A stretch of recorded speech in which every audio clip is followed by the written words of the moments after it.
Good evening. Welcome back to FPL Pivot. It's time for game week 24, where it's been a tough week. It's been a very, very tough week. Not many points rolling about, and there was some high-profile games, which the individual sitting opposite me, I'm sure he's going to talk all about that tonight in a certain Arsenal Man United game. We've got a fantastic show lined up tonight, as always. We're going to discuss FPL Leaks. Are they degrading the game? Are Man United good now, somehow?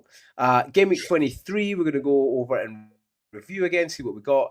Game week 24, team matchups, the most important thing that we do.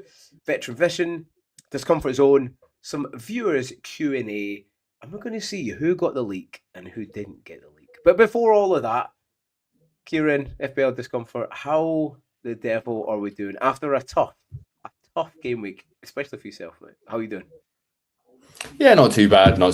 Moved past that after the weekend. It is what it is. I've already moved past our main page as well because I did not give you permission for that kind of nonsense on our show at all.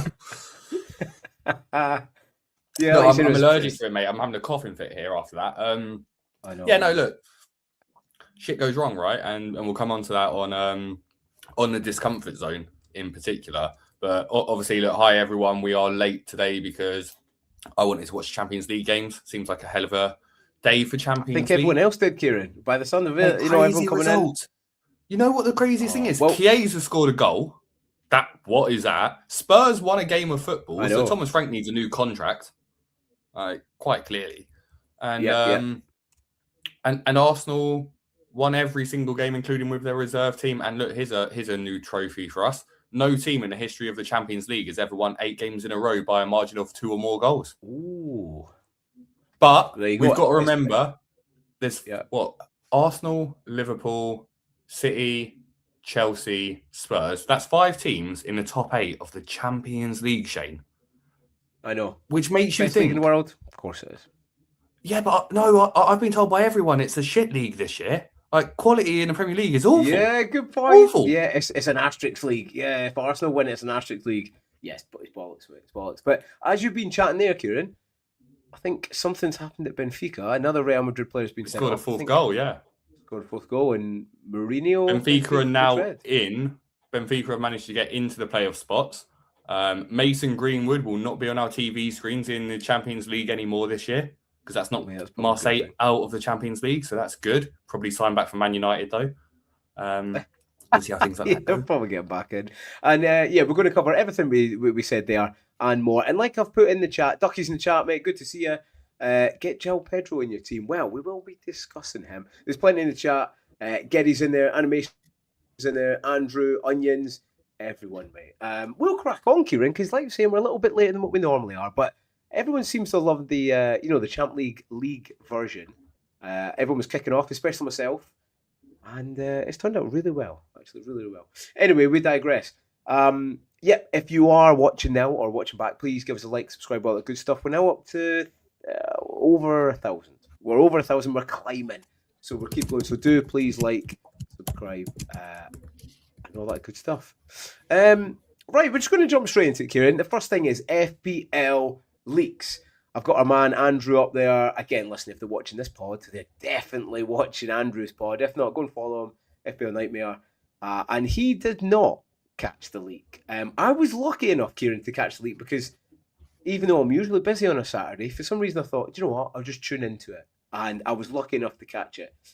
You caught it as well, didn't we? We spoke a little bit after that, and you managed to catch it as well. But in terms of leaks, even though I was a beneficiary this week and I managed to change the captaincy, I do think we should standardise it and we should do it the night before. In my opinion, Friday at like 10 o'clock, that's when the deadline is. There might be some Friday games. I get that. Okay. Bring it to the normal Friday of what was it, normally 6:30, I think, on a Friday. But for me, I think Friday night, close the deadline, and it takes away all the time. What do you think? Look, people just like something to complain about, right? No matter what you do, there's going to be something, right? Just plain and simple, there'll be something. Like, I was watching Chasing Green Arrows, and Dean's obviously transfer guru now, but he used to be at games, and he used to get team, like in Roy Hodgson's period, he was talking about it, but he used to get the England team the night before the game. and he used to share that information, right? So a lot of these things are known beforehand. Like we saw it. The people that do Man City leaks, going, oh, cryptic, pay me £100 per player, and I'll tell you. Yeah, I've seen that. Yeah. It's going to happen no matter what. People who know the information will find out the information. That information impacts decisions. Like, I'll throw another thing out there. I did a Fantasy Champions League draft last week, right?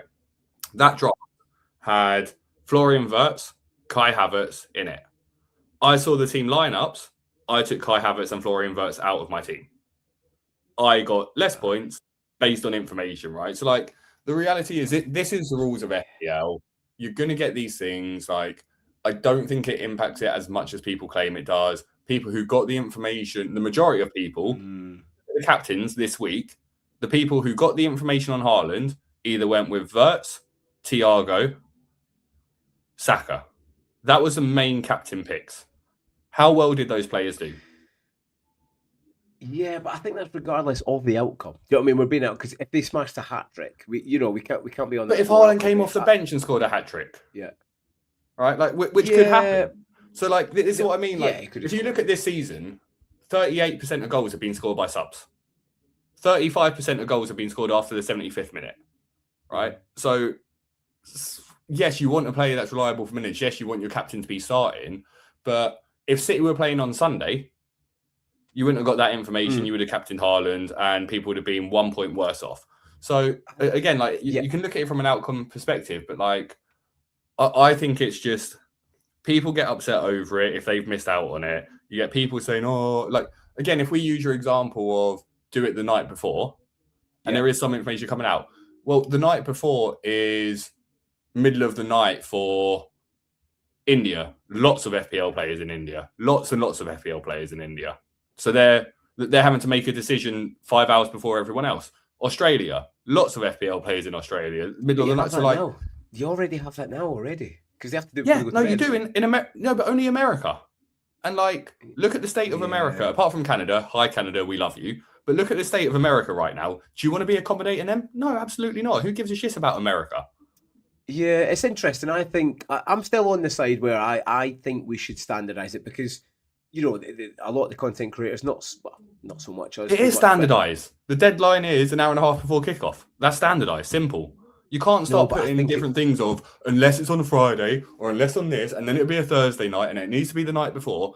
No, absolutely not. I think. I mean, listen, they're not going to take it away because it gets people talking about the FPL. It's also pushes people up. The impact it has. Yeah, but the impact it has on things, right? It might impact one decision on one player once every 6 months, 4 months. That actually has an impact. Now, if you factor in that you're going to pick 11 players 38 times to play for your team, that's 418 selections you're making. Throw the captaincy on top of that, you're looking at 450 odd, right? Throw in your free hits, your wild cards, whatever, you're looking at about 500 choices you're making. This amount of information is going to affect you 2 or 3 times a season. That's like 0.002%. Like, it doesn't matter. It really doesn't matter, and it only matters when people didn't get the information. And that wouldn't have made an impact to them. Like, Andrew did no worse by not knowing about Haaland not starting. If he knew Haaland wasn't starting, he would have gone with Ekatike or Saka or something like that. Yeah, but we can't go outcome based though, can we? Do you know what I mean? Like, say that happens to but that's the most likely outcome. Scores a hat trick. But that's how irrelevant that information is. Like, the outcome is so unlikely to have an impact. So that's what I mean. Like, you can say it's outcome based, but the outcomes are so insignificant over the course of a season. I mean, I think the point to that, close, that you kind of bank that, be like, if I had him, that would have been 7 points. I mean, for instance, this weekend, I changed it from Haaland because I've seen it, and I captained Semenyo. He got 16, Haaland got, Semenyo got 8, Haaland got 1, so there's a 7 swing. So it's like you said, I do agree, it's not the biggest, but I think some people feel a bit frustrated. But again, that's the game we play. You have to adapt to the game, don't we? And we have to adapt to how it is. So keep your ear to the ground on X, on a Saturday, just in case, because you never know. Gary says he doesn't see a problem about Team Leaks. He's with you, mate. Colm, he just said hello, gang. How you doing? Andrew's in the chat as well. So it's a bit mixed on the Leaks, but again, that's the game, isn't it, Kieran? We just have to adapt and play the game how they want us to play. If you don't like it, then go play like Sun Dream Team or like go play Telegraph or it's a different game. You've got to accept the game that you're playing. Yeah. These are the rules. They've always been the rules. Leaks were worse in previous seasons. Way worse last year. Way worse the year before. Good point. Yeah, good point. So this year it's had minimal impact. And the one time people who got the information, very few people did what you did and went Semenyo. Very, very, very few. Do you know what I do think though? Because we were speaking after Kieran, I was thinking, listen, we talk through a lot of the game. That's what we do, team matchups, and we talk through the players in the actual games. But I did think after, what didn't I bench Haaland? I know he still had half an hour. He was still a better choice. Last minute goal, gets 2 bonus, and I was even thinking, but he probably scored. But on that point, when did Watkins score that goal? 88 or something? It was the last 2 minutes, wasn't it?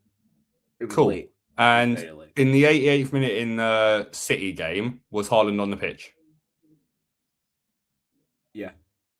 Right. So it could have been the other way around, right? Haaland could have scored a goal in the 88th That's minute. It's 50, 50, do you know what I mean? It's a fine margins. And I think, like you say, and I agree, people, they get pent up too much on the 50-50s, like, should have went the other way. But, if you're thinking, sometimes the right decision isn't the right decision. You know what I mean? Sometimes the wrong decision is the right decision. It's just how the outcome. But yeah, we'll come on to it more. Like it actually plays more into my discomfort zone there as well, because in reality, I had the information. I had an awful game week. I had a 12.3 million ranked game week, right? So it's still smashing it, but it wasn't ideal. But again, it's quite a low scoring game week. Information's whatever. Not really, but we'll look at yours first though, because you got double the points I did this week, mate. So talk us through your monster score. I did, and I got a green arrow. The green arrow has returned, which is good. And actually, I don't know if you noticed, Kieran, I made it bright green. You know what I mean? We've got to make it a bright green. It was a bit of a dull green. You know what I mean? I like to be bright. Listen, the average was 44. I got 46, which was enough for actually quite a sizable green. It was 134k. And I'm 100. I think it's about 108 to settle that now. But that's quite big considering the rank I'm at. In terms of players, it wasn't the best. And I was chatting shit about a power back 5, Kieran. That didn't go well. 0 clean sheets, which was very, very, very frustrating. When they all had good fixtures as well. Like Sunderland had West Ham. Yeah. But again, 4 points is a good score. 4 points is a good score. Yeah, I think, we've chosen the right defender. You know what I mean? Van de Ven scored a goal. Can we jump on this actually for a second? I got into a... Yeah, of course you can.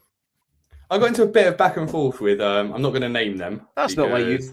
Kieran? No, because I really like this person and I really respect them. And, really? I didn't see this. So actually, I'm fresh to this. I've not seen this. Go on. Think it is not even remotely outcome based to say that Mukiele versus Alderete is never a 50-50. Never. If you're given a choice between those two players at any point after game week 7, 8 this season, is Mukiele clear, right? I get preseason, and we've also got to take into consideration Mukiele wasn't starting, but the one thing we know about Mukiele is he either plays centre back and gets DEFCON, or he plays full back and gets attacking returns very frequently. It's very aggressive and still has potential to get DEFCON. In his last 3 games, he's played fullback and he's got DEFCON in each of them. Yeah. So, I hate it when people say certain things are 50-50s that went wrong. It is if you're just going, I don't know who to pick. But for me, even moving forward, if you're looking at Sunderland defenders and you're going, I could get Dan Ballard, I could get Alderete, I could get Rose in goal. No, you get Mukiele. It is that simple. Yeah, I think at the start, you're bang on, because I was looking at Dan Ballard maybe game week 4 or 5 because he was playing well, he was getting some attacking returns. But yeah, I agree with you, mate. I think from then, Mukiele's kicked on. He can play both positions, so he's more involved. Guaranteed to play, right? If you've got someone who can play both areas, they're more likely to get game time every game. Exactly. He's so attacking. But yeah, they had West Ham, which is a bit of a letdown. Chelsea had Palace. Chalobah got DEFCON. Chelsea, they still are a bit risky at the back. They push so high, and especially Chalobah, he'll break the line from defence to midfield, but it'll leave them exposed. So I wasn't too... I kind of expected Palace to score, even though they were a little bit, poor in terms of who they had. And what's his name? Like I was looking to move away. I wasn't sure he would start actually. Mateta, but he did anyway. Gabriel, I mean, listen, we'll come into the Arsenal game in a minute. Spurs, man, and I know they're Spurs. I get it, but Burnley are half decent at home. I kind of expect them to score one, but two.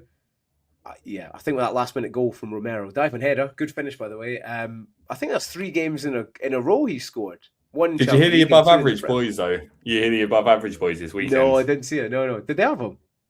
Or what would they? No. In fact, what was their take on Spurs actually?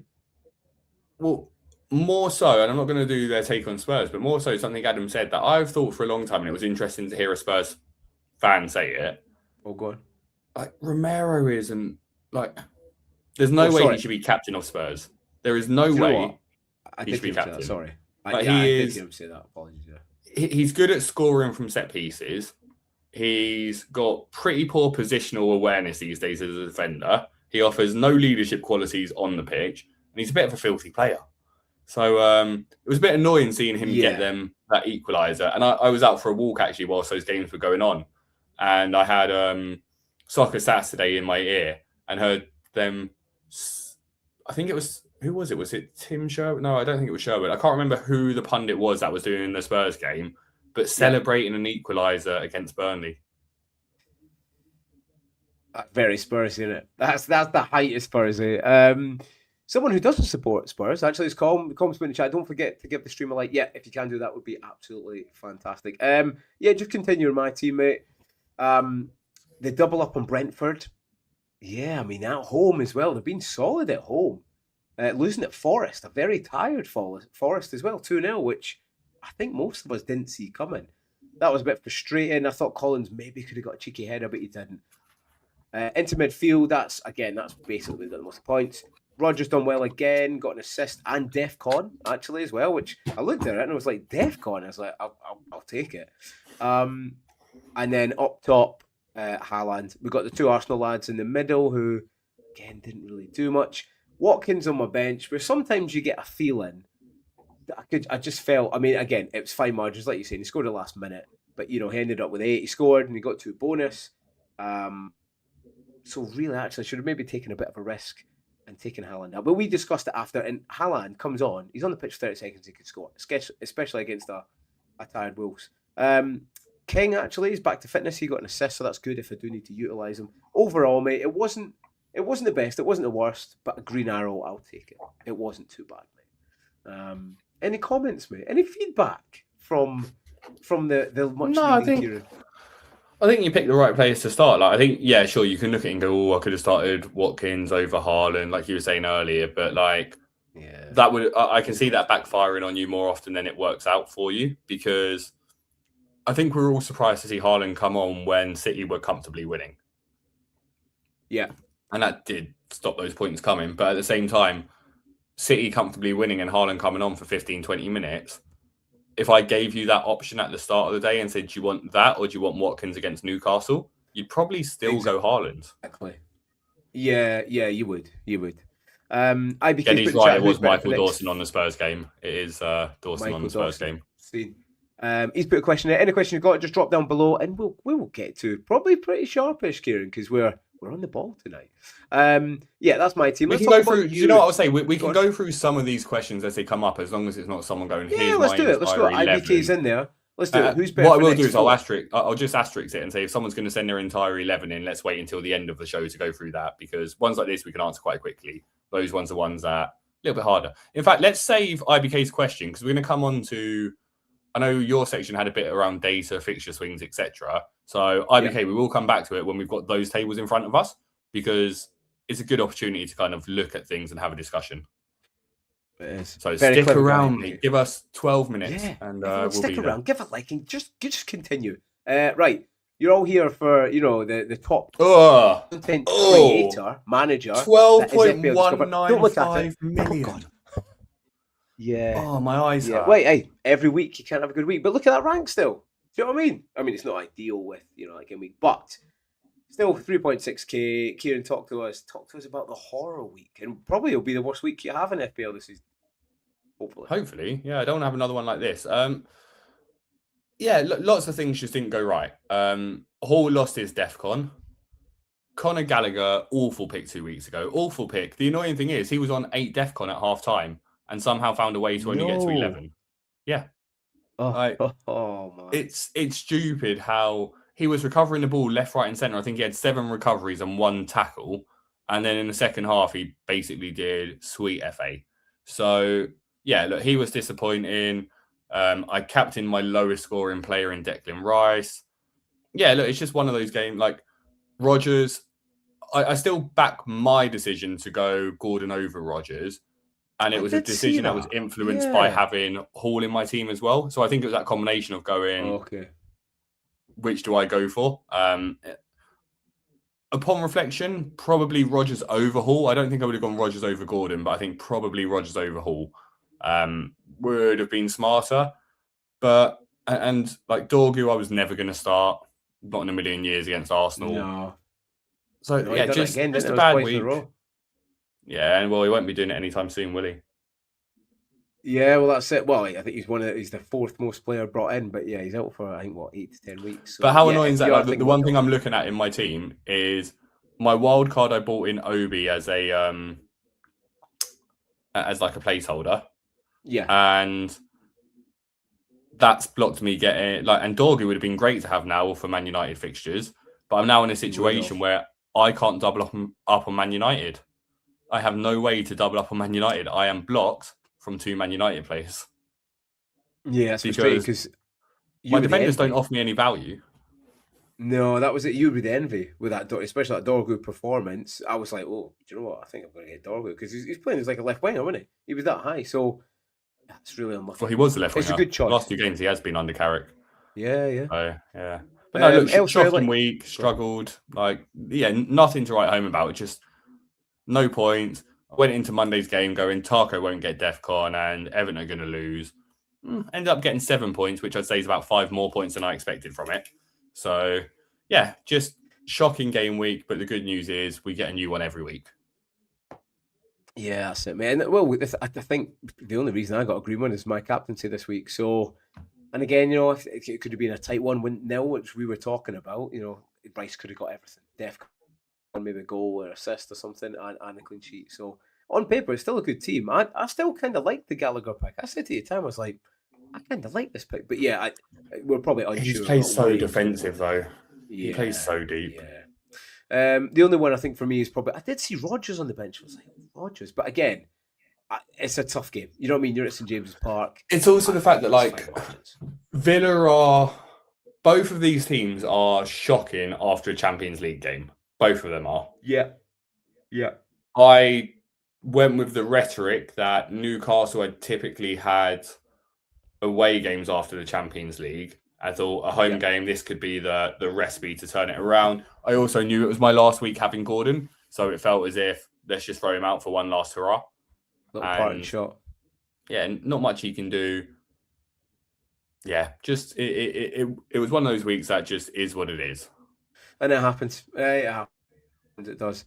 But listen, still a 3.6k rank, still absolutely fantastic, mate. And I think on that, we've been trusting the process all season. It's been working out for you a little bit more better, but for both of us, do you know what I mean? We've been chatting through how the game's going to go, the players, the matchups, and trusting the process. And for the most part, it's been working, mate. So we've got to continue, mate. Just one of those weeks, mate.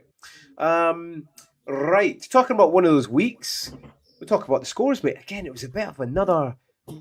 Usually, if you're watching for the first time, we usually do pretty well on the old predictions, I would say, Kieran. But again, a very, very tough week.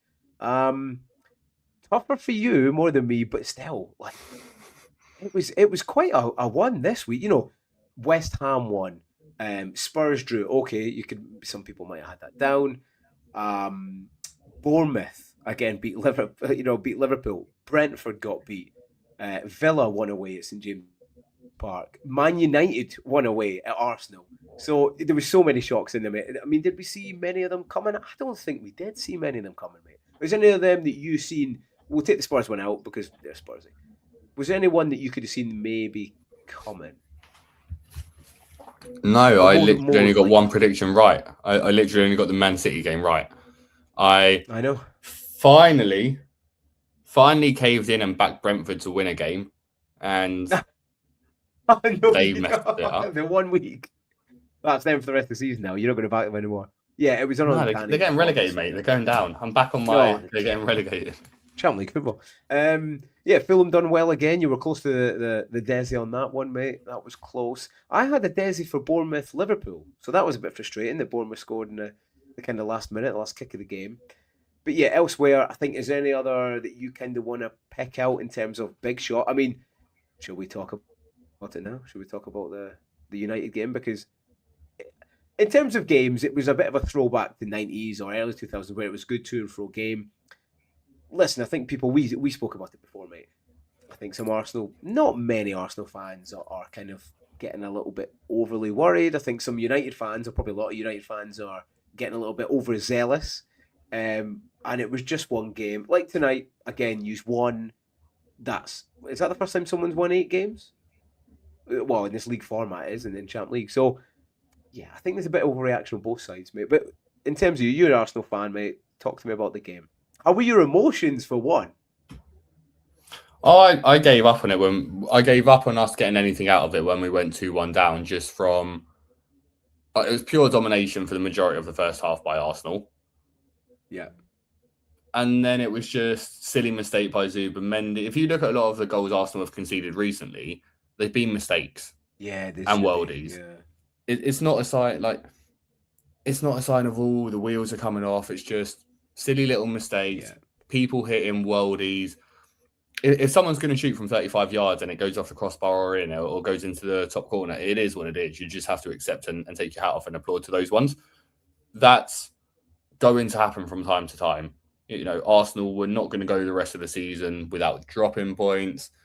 It was disappointing, right? Exactly. When you're having a shit FPL week and your team loses again, yeah, I needed to get away from football for a bit because frustration boils over. But it just felt as if it felt as if things just weren't quite clicking. Yeah. I also think, though, Arsenal need results like this from time to time as that wake-up call. I think the one thing that's important to remember is, as an Arsenal fan, at Christmas, Arsenal were 2 points clear. They're now 4 points clear. In the last 5 game weeks, if you look at the top 6, Arsenal have got more points than Man City, than Aston Villa, than everyone. Man United are the only team to outscore Arsenal over the last 5 game weeks, and that's by 1 point. So, yes, it's been a bad run. 8 points from 5 games is not good enough. But if your rivals are getting 6 points and 7 points from it, It's not bad. Exactly. I mean, still look at them as well. You're okay. They've done well in Champions League tonight, Liverpool. But yeah, so what? You're getting beat by Bournemouth away, and at Anfield. By the way, I had a look at the record the other day. Their recent Anfield record is shocking, which Liverpool have never been like that. City still a hard fought win against Wolves. I would have thought would maybe been one, maybe 2 more. It wasn't. Shall we talk about the Wolves legend? Who's that? The Wolves legend, mate. So. Player to think of, and Colm led into it a little bit earlier. Alex Voller and I were chatting about it, and then he's gone out and posted something about it as well. Mosquera at Wolves. No player in the Man City v Wolves game had more shots than Mosquera. Oh, really? What the hell? Mosquera gets DEFCON. Mosquera is the target man from set pieces. Bournemouth concede from set pieces pretty much every game at the moment. Forest are similar, and Mosquera is about to play Bournemouth and Forest and a double game week, potentially. Ooh, hello. Now, I'm not going to be rushing out to get a Wolves defender. No. You know, there's temptation there. There is temptation there. Cheap. Yeah, it's cheap. But it's not going to surprise me if we see Mosquera on the score sheet this week. Well, there you go. You've heard it from the manager. 3.6k in the world. Get Mosquera in. You better get. And have a look at Alex Voller's post on it. He's gone into loads of detail about it. I'll have to give it a read. Make sure everyone, if you're watching back again, go and give Alex a follow. I'm pretty sure you do if you watch his channel anyway. But yeah, he does some really, really good articles, doesn't he, mate? Follow. All overall. In terms of, I think you got one. I got what, 1, 2, 3, 4. I managed to get a correct prediction on the last day that standard Everton 1-1. So I'll take it. But yeah, in terms of kind of as an impartial fan, I love the Arsenal Man United game because it was two, it was fraud, there was goals. You know what I mean? They come back to win away at Arsenal. I mean, I thought they would concede 1. I think we spoke before. I could see it, but 3, I don't think anyone did. I think. Hang on, Shane. Do you know what I've just realised? Sorry, I'm going to pause. You know, we said that Benfica had scored a 4th goal against Real Madrid. Yeah. Name the position of the goal scorer. Considering they were 3-2 up, name the position of the goal scorer. Centre back. No. Centre mid. No. Goalkeeper. No. Yep. What? Trubin scored a header. Yeah. Well, so Benfica needed an extra goal in order to get into the top 24.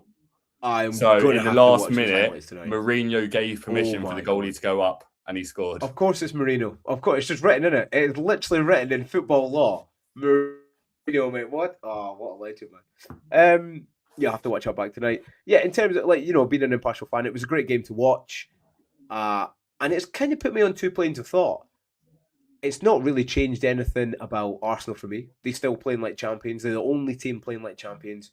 I still don't feel anyone is going to come fairly close. All right, 4 points is close. I'm not saying it's not. But the way they're playing, and in the Champ League with the second string side, I'm still very, very confident. I think they win the league.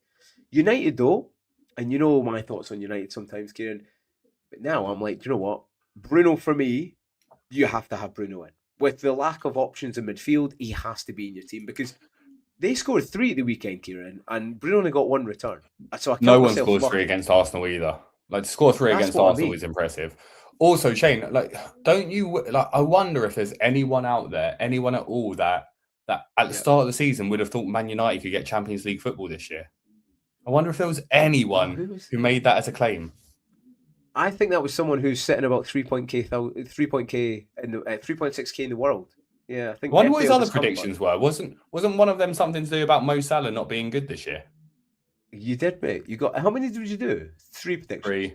Do you know what? We're gonna have to review. We'll have to do a mid-year review. But the other one just needs Brentford to lose lots of games now. Yeah. 2 out of 3 and bad, as Meatloaf said. But yeah, I did in the pod that I done on Monday or Tuesday night. Actually, I remembered that, and I said, Kieran, you know what I mean? He's got some good knowledge in there, which I didn't see coming, mate. And actually now, I think over above maybe Chelsea and Villa, I think they get in there. They've got less football to play. They've only got one thing to play for. So that's good. But yeah, in terms of game week 23, it was a crazy week. But hey, that is the Premier League. That's the best league in the world. That takes us on to these points. Actually, we need to update that, don't we? We just need to update it. But yeah, it's. No, we don't. You can stay like that. Just put Shane on to 6:45 and me on to 5:30 or something like that. Yeah, that's it. Right, okay. FPL Discomfort Zone. I will give you the floor here, or you can give yourself the floor, so you can master it. All right, so I kind of led into it, right? But this weekend was probably one of the closest heads gone moments I've had for a long time in FPL. One of the things I've managed to pride myself on is being relatively intact with my emotions and sort of accepting results for what they are when they come. And, I moped around on Sunday. I spent a bit of Monday moping around as well. And then I went out for a run. You got to have things that will enable you to clear your hair. And it reminded me of something that I've said before. But quite simply, there is a formula for happiness. And it's something I have to remind myself of. And happiness is when your perception of events, of your life or of anything, minus your expectations on how it should behave. And that comes down to FPL. When you're having a good season, you expect it to continue. You expect your decisions to pay off. You look at what FPL team predict your game week's going to be and 53, 55 points, etc. And when it finishes in the 20s, you're fuming. And part of that's because you set your expectations too high. And I think the way to look at it is the events themselves are neutral. Unhappiness stems from the gap between what happens and what you think should happen. And what happened for me was my football team lost and my FPL team did shit. And what I thought should happen is my football team should win and my FPL team should do well. So a lot of it comes down to like the choice and control. And we do have a choice and control over happiness, because happiness depends on your mind. You can actively choose to change your perceptions and expectations to become happier. You can actively choose to remember this is just a game that you have very little control over. And sometimes it's going to go your way and sometimes it doesn't. But happiness is a predictable state that's achievable through logical steps for us. So if we lower some of the unrealistic expectations, like at the start of the season, I would not have expected to be in the top 10K at this stage of the season. But when I was in the top 1K, my expectations changed. And therefore, my chance of unhappiness increased. So instead, it's taken that moment to focus on gratitude and being thankful for what you have and getting into that position and realizing that, yes, FPL is one thing, but I've got lots of things going on positively for me outside of that. And just manage those blind spots and sort of identify and correct those internal filters, like your assumptions, like emotional biases that distort reality. And practice things regularly. Like look at ways of escaping, like fitness. Being healthy helps retrain your brain. So for me, when I realized how unhappy I'd become based on a virtual game, based on my football team not doing well, I did something that's brought me happiness recently that enables me to get away from that foggy mind.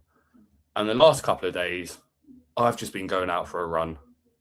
Just going out for a run. And I think these are the important things that I just want to share, that like it's so easy to get caught up in the emotions of this game and to attribute so much happiness on something you have no control over. And that's a crazy position to put yourself into.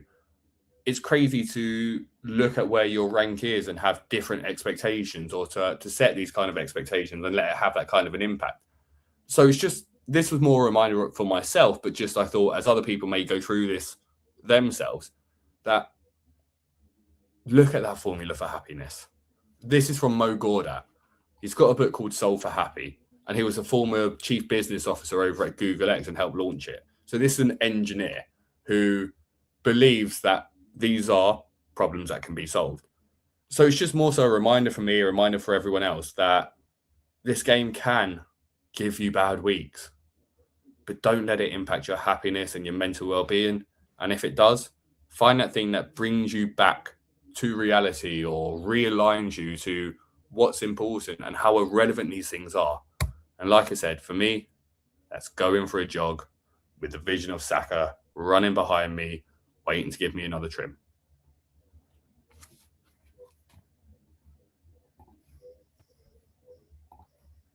Kieran, that was beautiful. There you go, mate. Oh, that was beautiful. That was good, mate. And I concur, mate. I concur. You know, quite often I might send you a wee voice note when I run and stuff like that. But yeah, running, even kind of when it's down to work, you know, I'll go out at night, have a wee run, I'll go, you know, in the morning, go for a run. It just, you come back and endorphins are flowing and you're just feeling better, mate. So well said, mate. Well said. And don't let yourself go to sleep. Like people say, like, don't go to sleep in an argument with your partner. Don't go to sleep feeling unhappy about your decisions of that day, because you're going to wake up in the same state you went to sleep. And the purpose of sleep is to be able to reset your body and your mind. And it's so hard to do that if you go to sleep full of tension, full of frustration. So maybe for some people it's playing a video game.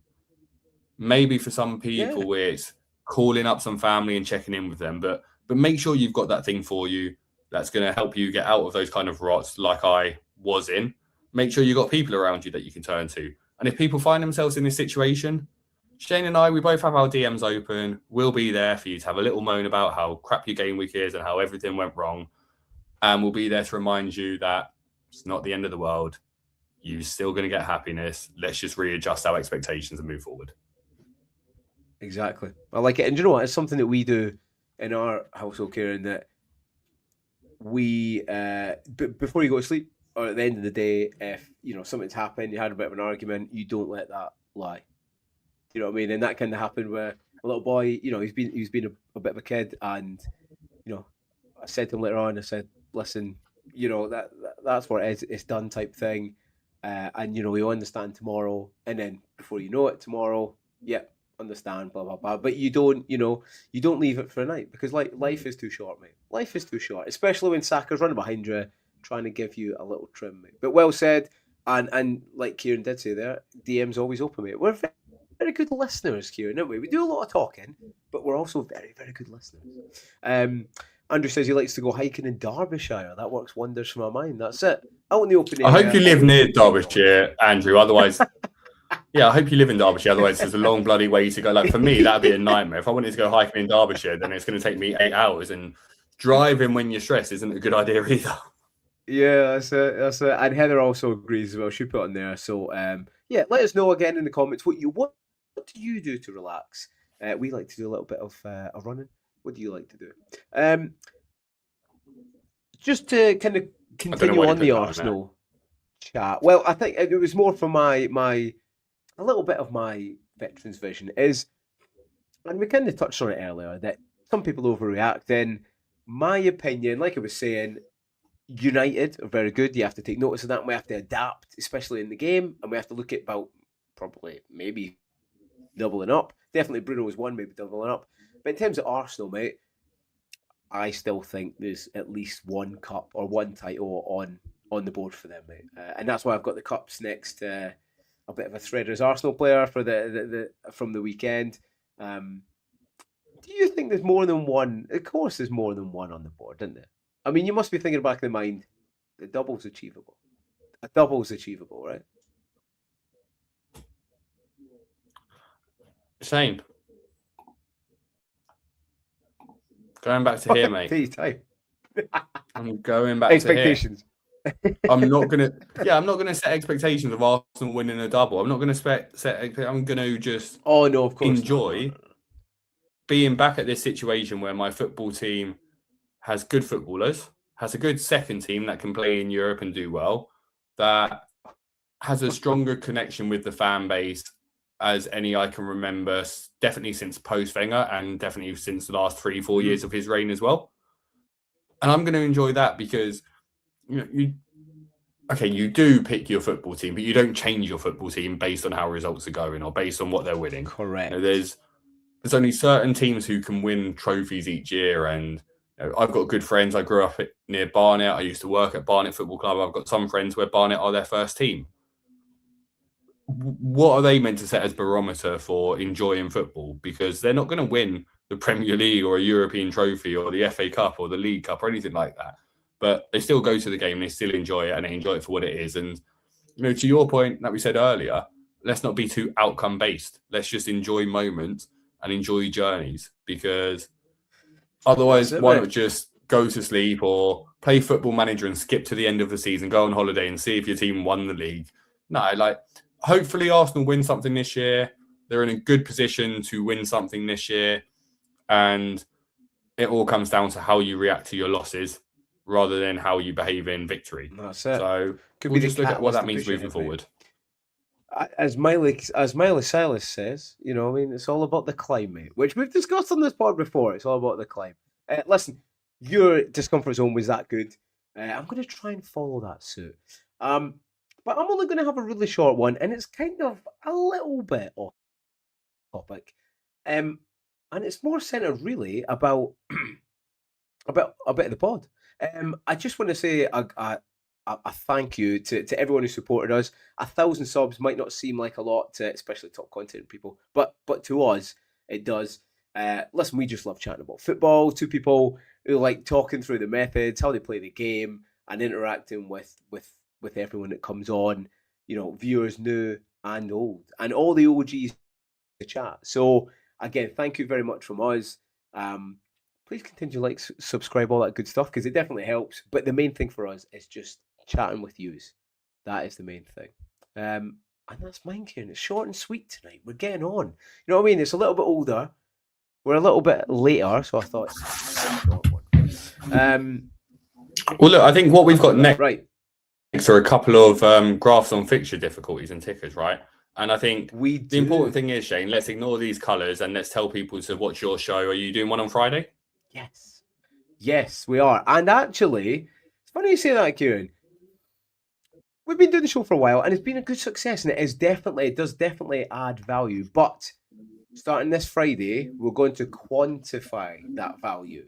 So we're going to see projections from last week in terms of players and teams for clean sheets, and we're going to include that into the FDR decoder and the fixture, and basically see if it tallies up or not. And if you've been watching the show, Kieran, you'll know that quite often these light green fixtures that we're looking at isn't the case. Or red, solid red, again, that's not the case. And we kind of have to make our own fixture decoder. But if you're a busy individual, you've got work, which most of us do.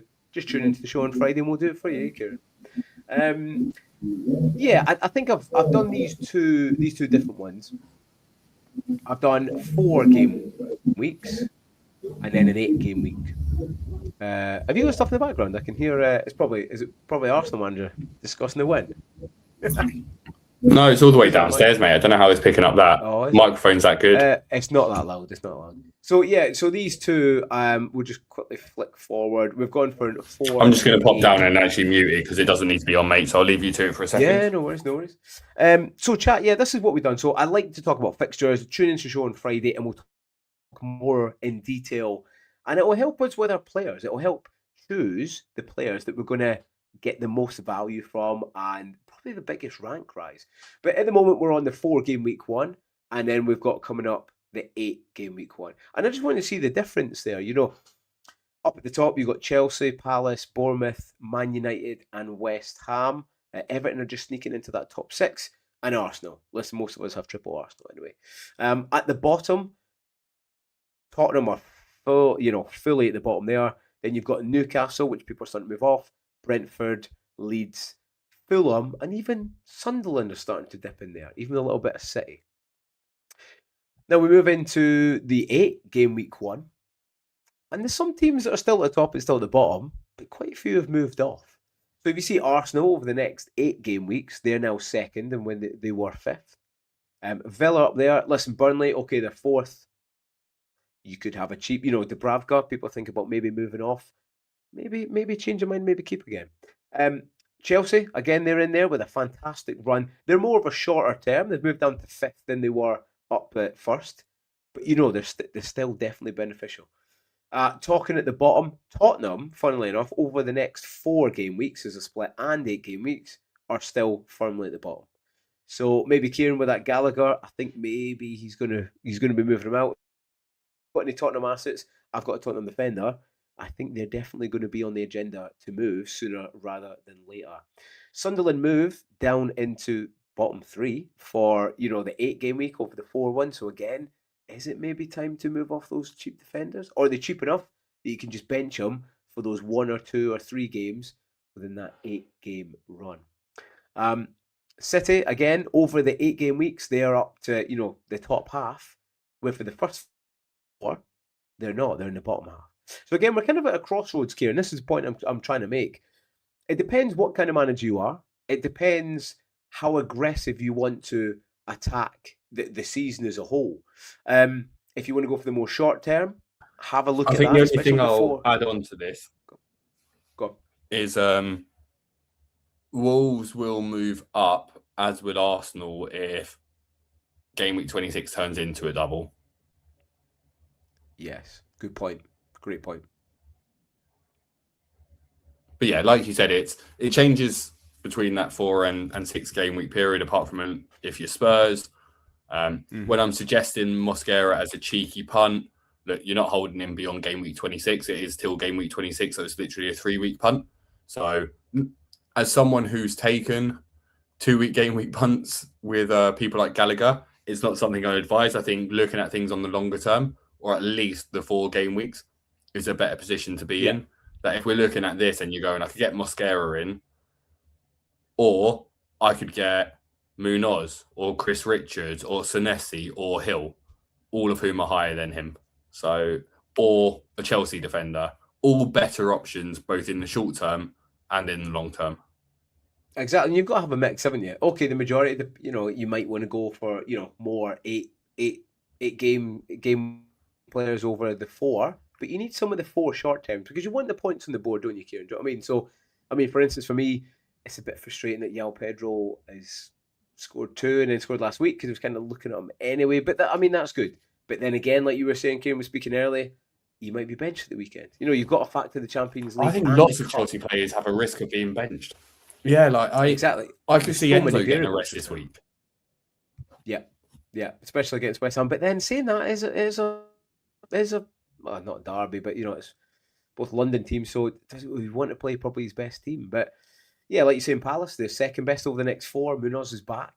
People always talk about players, don't they, Kieran, after they've done well. You know what I mean? What I like doing is trying to find those players, just like when you're playing Football Manager. I want to find those players that you've already got before they do well. And that's going to give you the biggest jump, the biggest rank rise.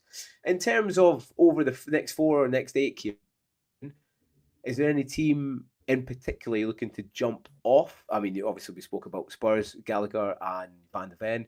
Anyone else that obviously we're at a flexion point here? I mean, Liverpool played well tonight. They're starting to gel a little bit. The fixtures are getting a little bit better over the next 8 rather than the next 4. Are you looking at them? Yeah, but the next Bournemouth 4 as well.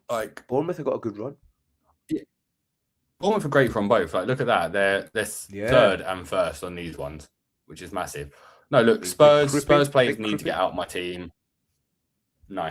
Yes, same. No. Is there anyone else? I can see it, of a team. No, I think it's Spurs and Newcastle I'm getting rid of. And I think, yes, you want to target Chelsea. Yes, you want to start getting Bournemouth players in. Yes, Man United only having 1 game a week is good. Forest, the one that I'm going to keep monitoring because their defence does look like they're getting better. Liverpool, though, I think is an interesting one when they're positioned here because Newcastle are bad after the Champions League games, particularly away from home. So that Newcastle fixture is probably a lighter green. That City fixture, I'm of the opinion that a team like Liverpool versus City is different to Liverpool v Arsenal or City v Arsenal. And by that, I mean, this season, when both Liverpool and City have played Arsenal, they've been more defensive than in any other game they played this season. They've been much more focused on players behind the ball. That's not their usual way of playing. Typically, when teams are playing each other at that level, you tend to see more goals between them. And I think Liverpool v City is the kind of game where I wouldn't want to be starting my defenders from either team, but I'd be fine starting my attackers. And if you then look at Liverpool after that, you've got Sunderland, you've got Forest, you've got West Ham, you've got Wolves. So part of me was going, Ekitike and Verts, they're a problem. They're not a problem. They're absolutely not a problem, in my opinion. They're absolutely fine to stick around for a little bit longer. Because once you get over that City game, which I don't think is a bad game, they probably jump to second or third in a fixture ticker. And that's the thing, like, again, on Friday, like I'm saying, it'll be more quantifiable. What I'm going to do is up next to each other, so you can see, I'll have this. So this is obviously from Fantasy Football Scout, which we use. Their set one. So this is by difficulty. I probably should have said at the start. I mean, everyone knows that anyway. But we'll then update it, Kieran, for what we do on Friday, for our take on it. And then we can see the difference. Because like you're saying there, Newcastle just now, historically bad after Champions League. Liverpool are clicking quite well. Even City, for the attackers, they're conceding goals left, right and centre.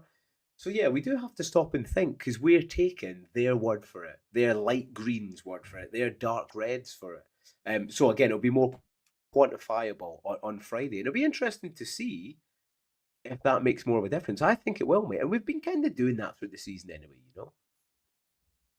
Tom with a suggestion there. If you did go Mosquera for 3 weeks, so you've got that up to the possible double against Forest and Arsenal, you then jump off of them and you can move on to Mukiele for Fulham. Com obviously targeting Fulham right now, and I don't blame him. Bournemouth, Leeds, and Burnley. Is that Burnley? I can't see. The writing's in the way. No idea. Yeah, I think it is. But yeah, no, again, you kind of have to have a wee think. And see how you want to approach it. Just because a lot of managers are wildcarding this week doesn't mean that you have to. Shane, but here's the interesting thing. I loaded this up from Rob T. And again, everyone knows Rob T and he uses stuff from Solio's model, etc. But if you look at where Arsenal are here for the 8th, they're 7th, and Bournemouth are 1st. Yeah. But when you actually look at the projected clean sheets and projected goals, Bournemouth are 12th for clean sheets and 8th for goals. There we go. So there are going to be pretty significant changes between these two different ones. And I think it's getting it right. The one thing, though, that I did throw in here, because we don't want to spend too much time in here, but what jumps out to you the most here on the clean sheet probabilities this game week, Shane? The one that we think's wrong, do you mean? No, like who's got the best chance of a clean sheet this week? It's Sunderland. Did you ever think you'd see a game week where Sunderland are most likely for a clean sheet? Yeah, that is pretty mental. But and that's the thing. Do you know what? You've hit the nail on the head of what we're going to do. What you said there at the start of, difference. We'll have that, and these from Rob T is exactly what I was wanting to do from last game week. So we can see, okay, that's the projections, but did they actually work? Did they actually come in? We need to make it more quantifiable on Friday. But yeah, I'm kind of glad now I've got Mukiele, especially Sunderland at Burnley, and it's a perfect game to get back on track, right? IBK's also not with us anymore. He didn't stick around for it. But his question about Semenyo and Mbumo, I'd find a way of having both. I think that's the main point behind it. I think we're thinking. If you're looking at this, you'd want, if you were going on it, you think there's 0.1 difference between who scores the most goals this week. Then it reverses the following week. Then it becomes City for the next 2 weeks. Then it becomes Liverpool. But each of these times, apart from when they play each other in game week 25, and we've already kind of dispelled what our opinion on that is, both teams are pretty much top 5 most likely goal scorers for that week. So, in fact, game week 26, it's got Liverpool at 1.6. And in game week 26, they're playing Sunderland away. That shows how much of an improvement we're putting behind Sunderland at home defensively. See, and that's the thing again, is and these projections change. You know what I mean? If we had what we got in front of us for the next 8 next week, that would be altered quite significantly. So quite often we play FPL, week to week. So just because that's a projection doesn't mean it's always going to be right. And the same with the player projections. I don't think I've looked at them once this season, because if you know a little bit of ball, you got a rough idea. I mean, for the start of the season, Kieran, they had Salah bloody at the top for, I don't know, the first probably 4 or 5, or at least just behind Haaland. So, yeah, the projections don't always get it right. If that was that easy, we would all get loads and loads of points. But, just Kieran's been getting lots of points, not both of us. I think someone said in the chat, I don't think Leeds away is an easy fixture for Arsenal. Yeah, I agree. I mean, I still expect Arsenal to win it. But yeah, Leeds have improved. And people need to start thinking about teams that they maybe didn't like before. The Leeds, I think I had them, did I have them go down or maybe just stay up? But I thought it'd be scraping. And now actually they're fairly improved. They're actually scoring goals now, So yeah, we have to kind of change our projections. But yeah, it's interesting this, and it's always a good kinesthetic.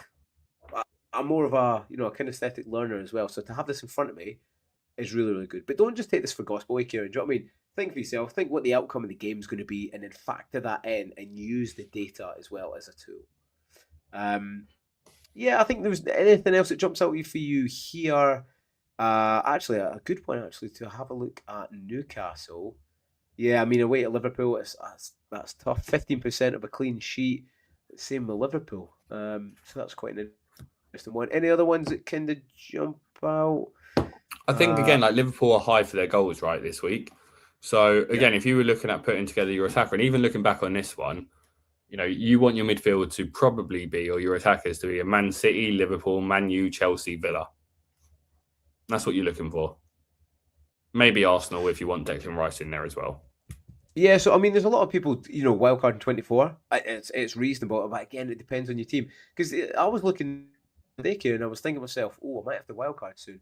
And I looked, and I've got 6, probably 5 to 8 players, roughly 6, that would be solid in your wildcard. And I think, actually, I'm going to make a transfer this week, maybe take a -4. I'm pretty much at the majority of my wildcard of what I would get. So, yeah, put it in perspective and definitely have a gander before you, fire that trigger and push the button. I think the other thing as well, I'm looking at a Chelsea defender potentially this week, but you probably see West Ham scoring in this game, don't you? You see Chelsea winning, but you probably see West Ham scoring. And when you start looking through that and going, what defender options do you go for? It does bring it all back to the simple thing of pick your defenders that are target men from set pieces, have a decent run of clean sheet potential coming up, and are good for DEFCON. Which means probably not this week for Bournemouth. And they don't look great for a clean sheet any week until game week 28, according to Rob T's graphics. Wolves, after me saying Mosquera, you're not expecting a clean sheet from him. So you're looking at like 4.3 point. He also loves a yellow card. So that's something to take into consideration as well.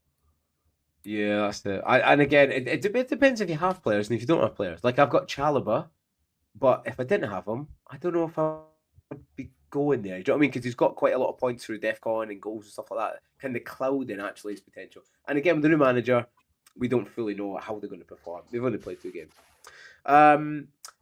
Yeah, cool. I think we're pretty happy in that, mate. The only one I think Chelsea-wise, just on that, I do like João Pedro.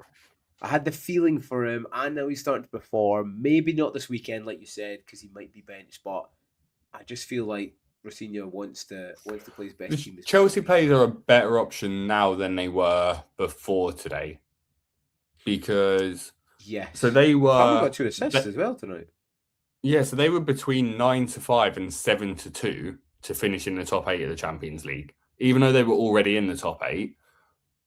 Theoretically, beating Napoli by a goal should not have been enough for them to secure top 8 of the Champions League, because expectations were for Barcelona to win, for Atletico Madrid to win, for Real Madrid to win, for Man City to win, all to win comfortably, which on the goal difference thing, it put it in a position. I was sitting there yesterday going, do I make my moves now because there's potential price rises?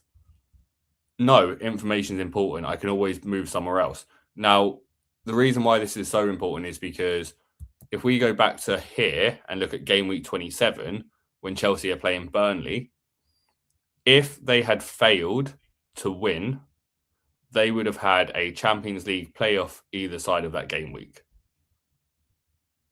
which wouldn't have been a good position to be in, bringing in Chelsea assets.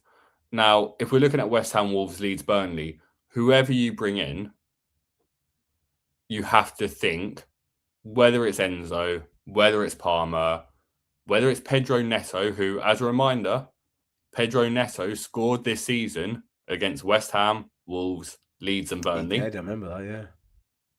Whether it's Esteval, who looks like he's on form, you have to appreciate that Chelsea, from an attacking perspective, have a plethora of options. And going all the way back, if you are going to go with a Chelsea player, the important thing is manage your expectations and accept that they're going to be benched for one of these game weeks, so that when they are, it's not the end of the world. And sort of that segues into the comment I put up there as well, mate. Will Pedro play v West Ham? Because obviously they've got Arsenal next Tuesday in the Cup.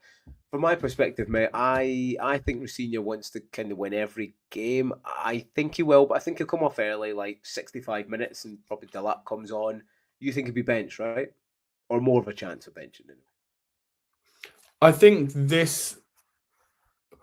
he's benched in one of the next 2 weeks. But what one? Yeah, I think.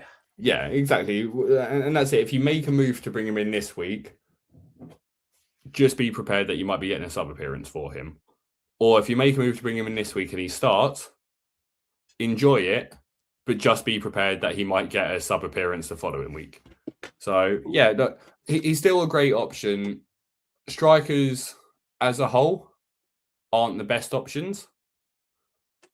And if I'm not mistaken, when Chelsea were on this kind of run of fixtures earlier in the season, people had João Pedro in, and he wasn't doing well. It was the other players that were scoring. I did have him. So, sometimes just take too long, but he was one of those who he flattered to deceive, and that's what strikers do this year. So I think you're in.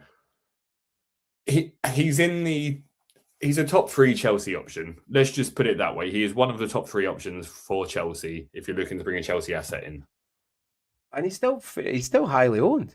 I looked the other day. I was like, what the hell? I didn't think he was that highly owned. A bit like Semenyo. I thought he was a bit differential. Dead teams, though. Captain, but yeah, Semenyo's 44, Pedro's 35. So yeah, there is a lot of dead teams. And same with Semenyo because obviously he just moved to City. But yeah. Anyway, right. Let's talk about upcoming game week 24. Let's do predictions again in the chat. If you're watching back or you're watching now, do play along with us because there's some ringers in the chat that try and guide us, Kieran.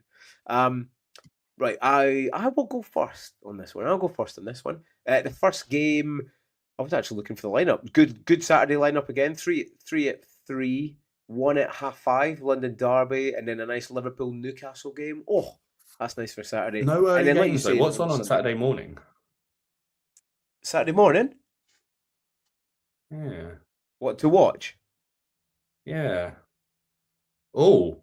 There are 3 championship games at 12:30 on Saturday. There we go.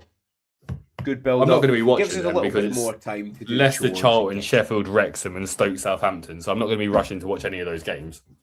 Yeah, and actually, those games, maybe apart from Arsenal, you're probably not too bothered about getting leaked lineup. So you can mark yourself safe. Stop it with the leaks. Yeah. Sunday's another good one as well. 5 on Saturday, 5 on Sunday. Oh, sorry, is that one on Monday? So that's one on Monday as well, isn't it? Sunderland Burnley, which is probably not the best Monday game. But hey, we got a bit of skin in there. Right, Brighton, Everton. Brighton at home, Everton away. Everton been poor at home. Brighton are fairly strong. Belieber did have a good game the other day. I think Geddy was putting that in the chat as well. I did notice that. I do question sometimes his subs. Quite often when he makes subs, they lose a big footing in the game, Brighton, especially away from home. When they're at home, it kind of seems to do the trick. But Everton will be hard to break down. Brighton will score because they always do at home. Will they concede? Probably because they always concede. An easy score prediction, Kieran, would be 2-1 Brighton. I don't think it will. I'm going to go 1-1. Actually, I'm going to go 1-1. Colm's put 1-1 in the chat. Geddy's gone 2-1 Everton. Everton as well. George thinks Everton gets it as well. Oh, 1-1. Oh, we've both gone 1-1. We're either I'd already done it. Or very I'd already done it. 1-1. Right, on to you then. Leeds. Oh, look at that. I actually didn't even see the Arsenal, but it's worked out that you've got Arsenal. Leeds Arsenal, mate. Talk to me. Yeah, I expect Arsenal to bounce back, and I don't think it's going to be an easy game. I think Leeds at home, Leeds away for Arsenal, but talking in the context of Leeds playing at home, are they've got great fans. Fantastic fans. I sound like Donald Trump saying that. Great fans, fantastic fans, great people, great people in Leeds, great people. I have a friend from Leeds. He's a great guy, great guy. Great people on both sides. But yeah, no, I think, they're solid. But I do think there's going to be an added focus on defense for Arsenal in this game. I think the team are going to be disappointed they conceded 3 goals more than they're going to be disappointed that they lost to Man United. They're going to be disappointed that Calafiori came back and gave away a penalty today in the Champions League. It was like one of his first actions. Oh, okay. He won't be starting for Arsenal. But on the positive side of things, Kai Havertz came back. And Kai got a goal and an assist today. I don't think Kai will be starting. Jesus scored, Gyökeres scored. Yeah. All of the Arsenal strikers scored today. All of them. Like Anthony Gordon said, there's a big difference between Premier League and European games. In European games, teams play football and try to win and attack each other. In the Premier League, when on paper, weaker team is playing tougher opposition, they don't. Yeah. And therefore the game becomes much more passing it around zones 12 to 14, but without being able to really penetrate into the box. I think Leeds are a team at home that are more creative and more attack-minded than the majority of other teams. That I think Leeds will come into this game and try to attack Arsenal. And I think it'll be an enjoyable game, and I think it'll be fun to watch the highlights back on. I do think, though, that Arsenal will find a way to keep a clean sheet. Okay. And it won't be a pretty game. It won't be a battering. The scoreline at the end will probably not be fair for the level of performance that Leeds put in. But I think Arsenal are going to get a 2-0 victory in this game. 2-0, it's funny. I had 2-0 in my head as well. We can copy each other this week. That way, they're both right. That way, you can't. I can't catch up with you, Shane. If we predict the exact same scores, I can't catch you. Just copy it from now the end of the season. Do you know what? I do feel like Leeds are going to score. Yeah, like you say, they have been scoring quite, not loads and loads, but they have been scoring per game. You know, they've been scoring at least kind of one per game. They're going to be tough to break down, especially at home. Especially since Daniel Farke's changed that formation. He's gone with that new formation. They've actually played really, really well, which I think he kind of stumbled upon. But listen, it works. I'm going to go 2-1, mate. I still think it'd be a tough win, but I'm going to go 2-1, especially after the Champions League. Leeds will be up for it. Yeah, I think they'll just scrape one. Yeah, it'll be close. But 3 points, Arsenal march on. Wolves at home to Bournemouth. Now, Wolves have improved recently, and Bournemouth away have been pretty poor. However, I think that Liverpool win's probably spurred them on a little bit. Do I go as far to say that they beat Wolves? I do, you know. I do. I think they're going to change it a little bit. I think this might be the game where Senesi starts coming more into our thoughts, like you're saying, or at least for the next few, he starts coming in. And attacking-wise, Bournemouth are looking pretty good, even though they've lost a lot. You know, Clivert's up for the season, Semenyo. They've got a lot of Kripke's looking really, really good. I know he didn't do well last week and he got a yellow card, but again, he's only 19 years old. So, you know, he's not going to bang every single game.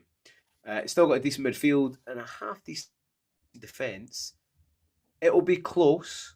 You would think maybe they both score. I'm going to go with a 1-0 Bournemouth, mate. I think Ariel starts getting them back on track. And 1-0 the Cherries. Up the Cherries, mate. What's your thoughts on this game? Which is quite probably an unpopular one. Most people think Wolves score, but I think Bournemouth score a goal. I agree with you there. But this is where our results are going to differ. I like what I'm seeing from Wolves. I really like what I'm seeing from Wolves. We highlighted it about 4, 5, 6 game weeks ago when we both predicted them to win games and get draws, etc. And I think they're going to continue to do that. Is the Great Escape on? Probably not that far. But this is a game I think Wolves do well in. And I'm going to go 3-1 Wolves. Ooh. 3-1. Geddy's gone 3-1, but he's gone Bournemouth 3-1. 3-1. Yes, a lot of me saying it, and they have been playing well. I just think Ariel, he is a good manager, and recently he's been poor away, and I think he's going to put that form right, which is probably against the actual form book of, like saying, the way Wolves have been playing well. CH says he has to run. Thanks very much, CH. He's going to watch the rest back later on. Combs, he's put a little Des in here, a little 2-2. I could see a little 2-2 in here, mate. And Neil said Manny to score for Wolves. Yeah, I do like Manny. Near the end of the season came, we spoke about it. I think you've got to get him in your team because he's performing well, mate. He's playing really, really well. Cool. Right, on to Chelsea West Ham. You. Oh, it's back to you. Okay. Yeah. Tough one. It's a toughie. Little 5:30 kickoff. It says a toughie. Chelsea are starting to motor again and Champions League beat Napoli 3-2. I didn't really see much of Scott McTominay. Yeah. How do you see this going, mate? Like you said, I'm going to go with the same scoreline again. Yeah, I'm going to go with the same scoreline I just did for the Wolves one, I think. Yeah, 3-1 Chelsea on this one. Like I don't know who's going to score because I don't know who's going to play. But I'm almost certain that Enzo will be a transfer in for me this week. Something that Craig, and please everyone, if you're not following Craig and not subscribed to his YouTube channel, please do. FPL Vincenzo, great guy. I love the way he approaches the game. He's similar to me. He was giving me some good advice because last season he was sitting around the rank that I have been this season. And the one thing he's advised me to do is, if you do look at my team at the moment, it's very differential. And I don't need to be that differential now moving forward, not to the extent that I have been. So starting to bring in some of those midfielders that I don't have, like a Bruno Fernandes, like an Enzo Fernandez, maybe a Mateus Fernandes, so I can have all the Fernandes, who knows? But start bringing in players like that.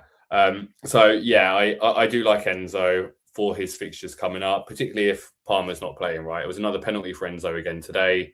He got one last game week. West Ham, improvements from them. Bowen's looking good.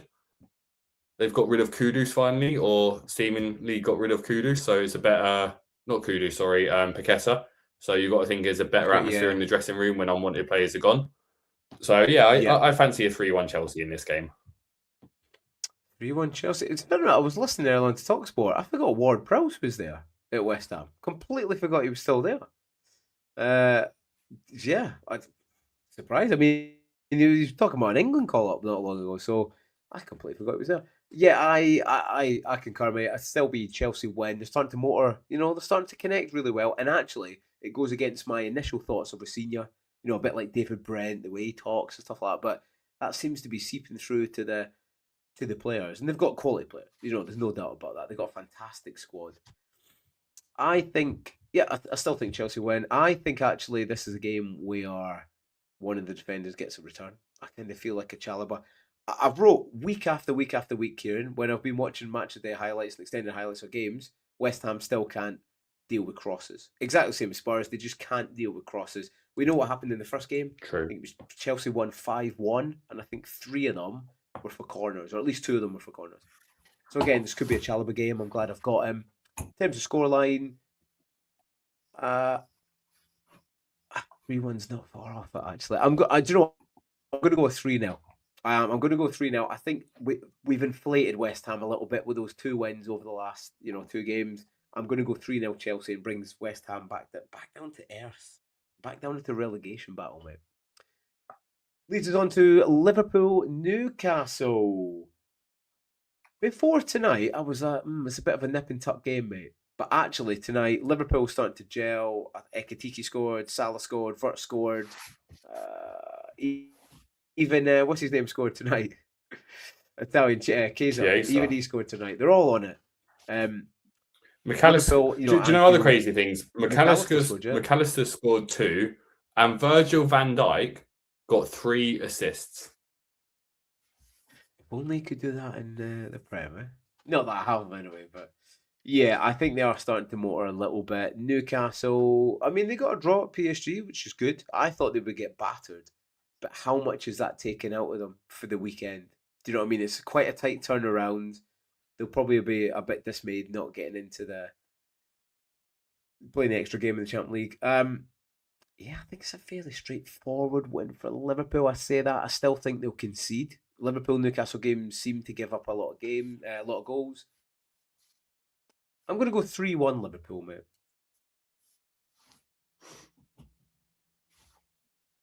Yeah. What are you thinking? Nice. There'll be a penalty in there as well. I feel like there'll be a penalty for Newcastle. Gordon assist, probably. The funny thing is, I'm looking because I started putting a few of these in beforehand. I've also gone 3-1 Liverpool, mate. Oh, here we go. I'll put it down, eh? First thoughts. They're quite on par this week, aren't we? I feel it. Yeah, I'm not going to catch you up, though, if I keep copying your predictions. Yeah, they're not all the same, though. They're not all the same. Hey, 1 goal here or there. Quite often that happens at the game week. Right, well, there you go. You got a chance to change it. Aston Villa, Brentford, one of the first 2 o'clock kickoffs on Sunday. This is actually a tough game to call. Well, I think it is, do you? It is tough in as far as Villa are playing tomorrow. And do Villa need to do anything in this game tomorrow? Let me have a quick look at how they're doing in the Europa League. Is it the Europa or is it the Europa Conference? They're Europa, aren't they? Yeah, I think they've already qualified. Well, they have qualified, but I don't know if they have. Yeah, they're second. Yeah, they're comfortably qualifying. Now, again, similar to the Europa League as it is for the Champions League, if you finish in the top 2, then you play the second leg at home in all of the knockout ties, which is a good advantage to have. Saying that, I don't think they're going to go into it going, we must be playing at home when we're going to be playing against Crvena Zvezda or PAOK Athens or Ferencvaros, etc. So it's not as much of a priority. Villa also should be boosted by a couple of players coming in. Tielemans being injured for 10 weeks is obviously not great. But if Tammy Abraham comes in, if Louise comes in, then they are starting to shore up that team. Yeah. I think last week we saw the beginning of the downhill crumble that's coming towards Brentford. So I think, it's going to be another game where Brentford fails to score, and it's going to be a 2-0 victory for Villa. Oh, okay. 2-0 Villa.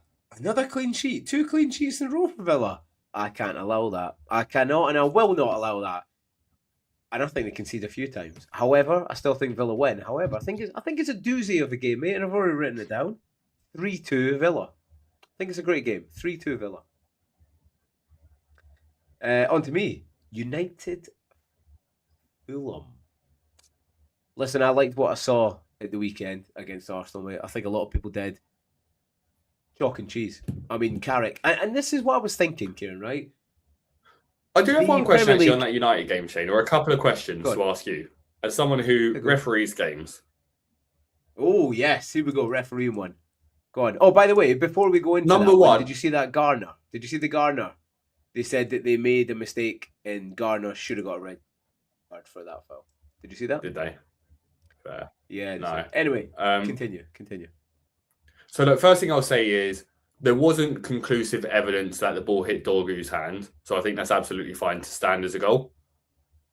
I agree. It more likely than not, with how the ball moved forward, more likely than not hit his arm, but it wasn't conclusive. So you've got to stick with the on-field decision there.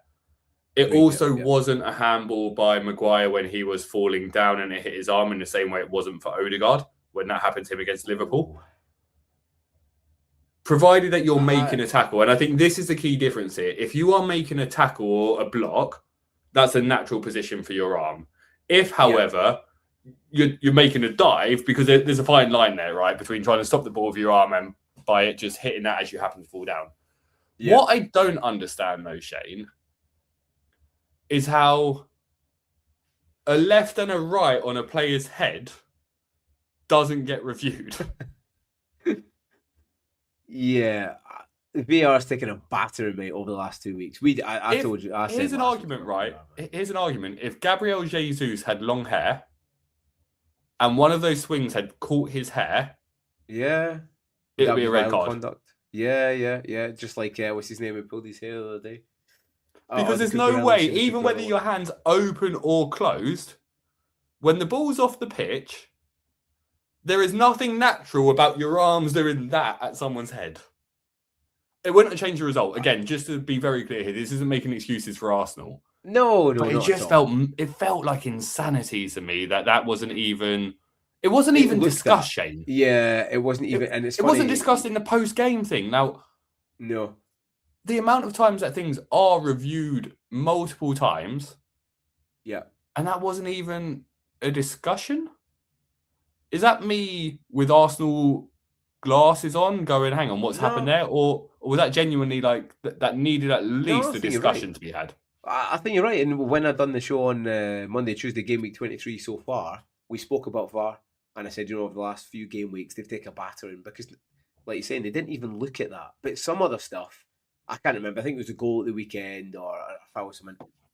They just check off really quick. Yeah, not looking at it. I was thinking, but again, it comes down to what football fans want, mate. It's consistency. And the refs, they're kind of digging themselves a hole. Like I'm saying, the Garner one, they've come out and said they made a mistake. I mean, for instance, how the referee even on the pitch didn't give a foul, let alone VAR. He literally pushed him with both hands and he was already in the yellow card. So it was. I mean, anyone even else, I would have given that on a Sunday league. But VAR can't look at it when it's a second yellow, right? Because it would have only been a yellow. It wasn't a straight red. So no, yeah. That's more a mistake by the ref not seeing it. It was, yeah. But I think agree with that's less of a VAR thing. And actually, Cameron, who I get on with Cameron, he's a United fan, and he agrees. Like, surely, if that was your team, and I think it's different if both players are on the pitch and the ball is there and being challenged for, then little bit more excusable that the arms might be around someone's head or thereabouts. But when the ball's literally off the pitch and the players are off the pitch, there's no need for your arms ever to be there. No, I think they should have looked at it. Funnily enough, actually, the Harry Maguire one, right? Well, were you going to say the handball? Because Maguire also, do you see when Maguire threw Timber into the post from a corner that Arsenal scored from? Yeah, there's a lot of ruckus now. And again, that's how teams operate, don't they? They crowd the keeper, right? For instance, the one the other week with West Ham and the keeper, okay, he didn't do well from the cross. However, that is a foul by Callum Wilson on the keeper. He put his arm up, and the keeper tried to lift his arm up, and he couldn't because Wilson's hand was there. That's a foul all day. I can't believe VAR didn't overturn the thing that makes me laugh on those things. Have you seen, like, everyone keeps doing the screenshots of like the Arsenal set piece against United and how many players are in the box? But no one's realizing that there's 4 Arsenal players there and 7 Man United players there. I know. There's nothing wrong with standing near a goal. You're right. There's nothing wrong with standing by a goalkeeper. There's a lot wrong with obstructing a goalkeeper's ability to get to the ball. And Arsenal do that. They definitely do that at times. Yeah, they didn't on that set piece. They didn't on that set piece. And like people have said, Chelsea managed to solve it against Arsenal by putting 3 fast players further up the pitch and not in the box and going, what, you want to commit all these players in the box? Go for it. Yeah. But the key thing is Arsenal don't commit all the players in the box. They have 4 or 5 players in there and everyone else on the outside of the box. If a team then decides to put 6 or 7 in there, you've now created the congestion. Exactly. I think it's just consistency we want. I think for me, the Harry Maguire one, I was watching the game. I think I would have given that as a penalty. I know he's challenged and I know he's put his hand out to fall down, but for me, that arm's out a little bit more, I think. And I wouldn't have had an argument if it was given against Arsenal, for example. If that happened and a penalty against Arsenal, I'd go, that was silly of you. Because I mean, I mean, even and it's also even in England, Kieran. What was it? What was the game where was it the Chelsea game where there was a handball and it was an accidental handball that stopped the goal, but it was a penalty and a yellow card? Yes, yeah. Right now, that was a clear one because the rules are there. That's a denial of a clear goal, dogso, but an accidental dogso. So it is a penalty because the ball was going in. To the same extent, though, that shot from an Arsenal player, what's to say that wasn't going in? It was on target. So what's to say that it wasn't going in, even if it's accidental? How close to the goal do you need to be for it to be considered a denial? Now, again, I don't think you can call that a denial of a goal-scoring opportunity because you shoot from outside the box. And it's like, but on the flip side, 2 of Man United's goals in that game came from shots outside the box. Because you can score outside the box. It's like you said, it's the inconsistency or like... Yeah, I still don't think it was a penalty. I don't want... More so the Dorgu one, I would have hated to see that be disallowed for a handball. Yeah. And do you know what I love? That was an old school goal of crossbar down and bounce back up. You don't see that often, do you know what I mean? No. And we also, like I said, because Odegaard had a similar situation where he handled it against Liverpool. Yeah.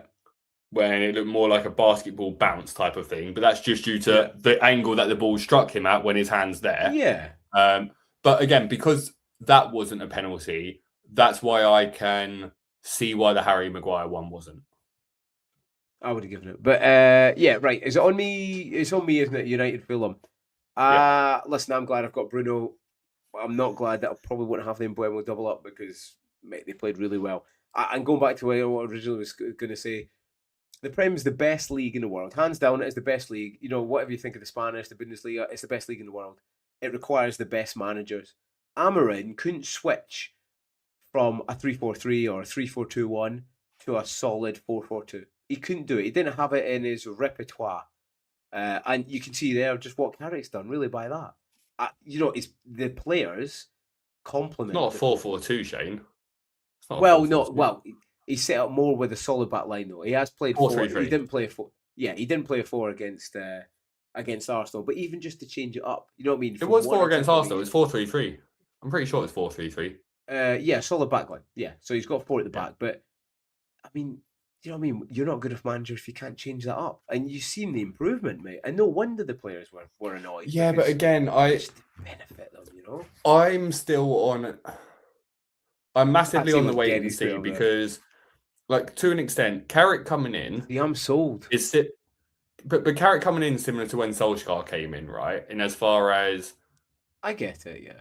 United fans are easily frustrated these days with the manager, with the teams, with everything. And bringing in someone that was part of your team when you were good as a coach brings back a bit of that nostalgia, brings back a bit of positive vibe to it. It then becomes a relatively easy job when you're playing against your City rivals to get the players up for it in the first game. And Arsenal was a good game for them as well, because both those games, expectations were low. And he would have said to the players, yes, he's had an impact tactically. I agree with you on that. But this is a bigger test than those games were to see what his impact and ability to drive the team forward like when you're playing a game where you should comfortably win at home. It's a completely different situation for them in this game. I agree. I think though Fulham, it kind of plays into them a bit because Fulham will attack United, and I think that probably benefits United. So, I mean, in terms of score, I'm going to go 3-1. I think you may be discounting the win against Arsenal a little bit. I mean, it's the best defense anyway in Europe, and they scored 3. Okay, Arsenal didn't play the best, but I think quite often in this channel, especially myself, we've not given Man United as much kudos as we should. But I'm there, mate. I'm on board. You there, mate? I'm on board, mate. I'm gonna go 3-1. What are you thinking? Are you thinking more United win as well, but just less? I agree with what Cam's saying here. That United are better with less possession. Just reading that, yeah. I've written down a Desi, mate. I'm going with a Desi. You're going Desi. I mean, United are good at home, though. They score a lot of goals at home. I know, obviously, but when against Burnley and stuff. They score lots of goals at home when they're playing under Amorim on a system that doesn't work. How are they going to play at home under this new manager? Like, again, to me, this is a bigger test than the other two were because there was no expectations for the other two games. Yeah, I get you. Yeah. Little Desi. That's the first Desi. I don't know. I've not got a Desi yet. I'm going to have to get it's on you Forest next, v Palace. Forest Palace. We'll get these last few out banged out. Forest Palace. I'm going to call this... I'm going to call this my garden centre game, mate. Yeah, I think you're right. I think Forest have become better defensively. I think Palace have no attackers with Mateta gone, which we'll see whether or not he plays this one, right? Sar's back, and it then becomes interesting, right? Like, who's going to be leading the line for them? Would it be someone like a Sarah or Brennan Johnson or a Jeremy Pino until they sign a striker? It'll be interesting to see how they adapt. But I think this is a game that, of all the games I can see being 0-0 this week, I think this is a game that's most likely to be a 0-0. One of the games that I think is going to be most likely. So I'm going to go 0-0. 0-0, okay. I can't have any 0-0s on Sunday, not for my liking. Forest at home, they're a bit inconsistent. It's difficult because, like you say, in Palace, they're definitely dropping. You know what I mean? Losing Gahey, losing pretty much everyone. Everyone's jumping ship. It's going to be difficult. I don't want to get overzealous on Forest just because that game at the weekend.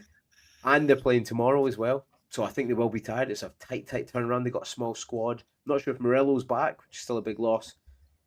I do concur. I think it'll be a draw, but I'm going to go 1-1, mate. I think Palace will nick one. I'm going to go 1-1. On to Spurs, Man City. What a game to finish the Sunday off, by the way. The bogey team for Man City, they always seem to lose against Spurs. Played well. They played against an Eintracht Frankfurt team that have conceded 3 every single home game this season. So how good that win was, I'm not so sure. But we know how different they are from Champ League, the Premier League. I actually think, even though they're a bogey team, I think City break the curse. Actually, they've been shocking at home. Spurs, they've got a small squad. Even the players that are there have let Thomas Frank down time and time again. Xavi's playing well, but quite often he's been non-existent in the middle. They're playing Cole Muani up top. I know he scored tonight. I get that, but again, he goes missing a lot of the game. Porro's out for 4 weeks. I don't know if you've seen that, so that's a big loss as well. I think City win this. I'm gonna go 3. I'm gonna go 3-0 City, mate. I know that seems a really, really big win. I just think Man City will find the holes, they'll find the gaps, they'll find the space, and they'll make Spurs pay, mate. 3-0 City. Cool. I am going second Desi of the day, mate. Mainly Second because Desi. Spurs, no matter who the manager is, no matter how shit they are, seem to be the bogey team for Man City. Yeah, they are, man. They are. And City should have conceded against Wolves. They were very fortunate not to. That I think this will just be an interesting one. And I'll go with Desi for this game as well. Desi Cameron's agreeing with me. He's gone 3-0 City, but so hopefully Semenyo cracks it out. Last one from you then, mate. Sunderland, Burnley. What a dross game. In fact, is that on Sunday as well? Or is that Monday? Monday. Yeah, this could be a 0-0. It could be. I'm going to hold off hope that it isn't though. And no. He's out for at least 10 days, 2 weeks minimum. Okay. Yeah, that's big. I think I'm going to go with a 1-1 on that base. I was going to go 1-0 Sunderland, but I think I'm going to go with a 1-1. 1-0. I don't have a Desi this weekend. Oh, that makes me sad. You can make this a Desi. No, Sunderland get back to winning ways. No, Burnley, they just concede too much XG, shots wise.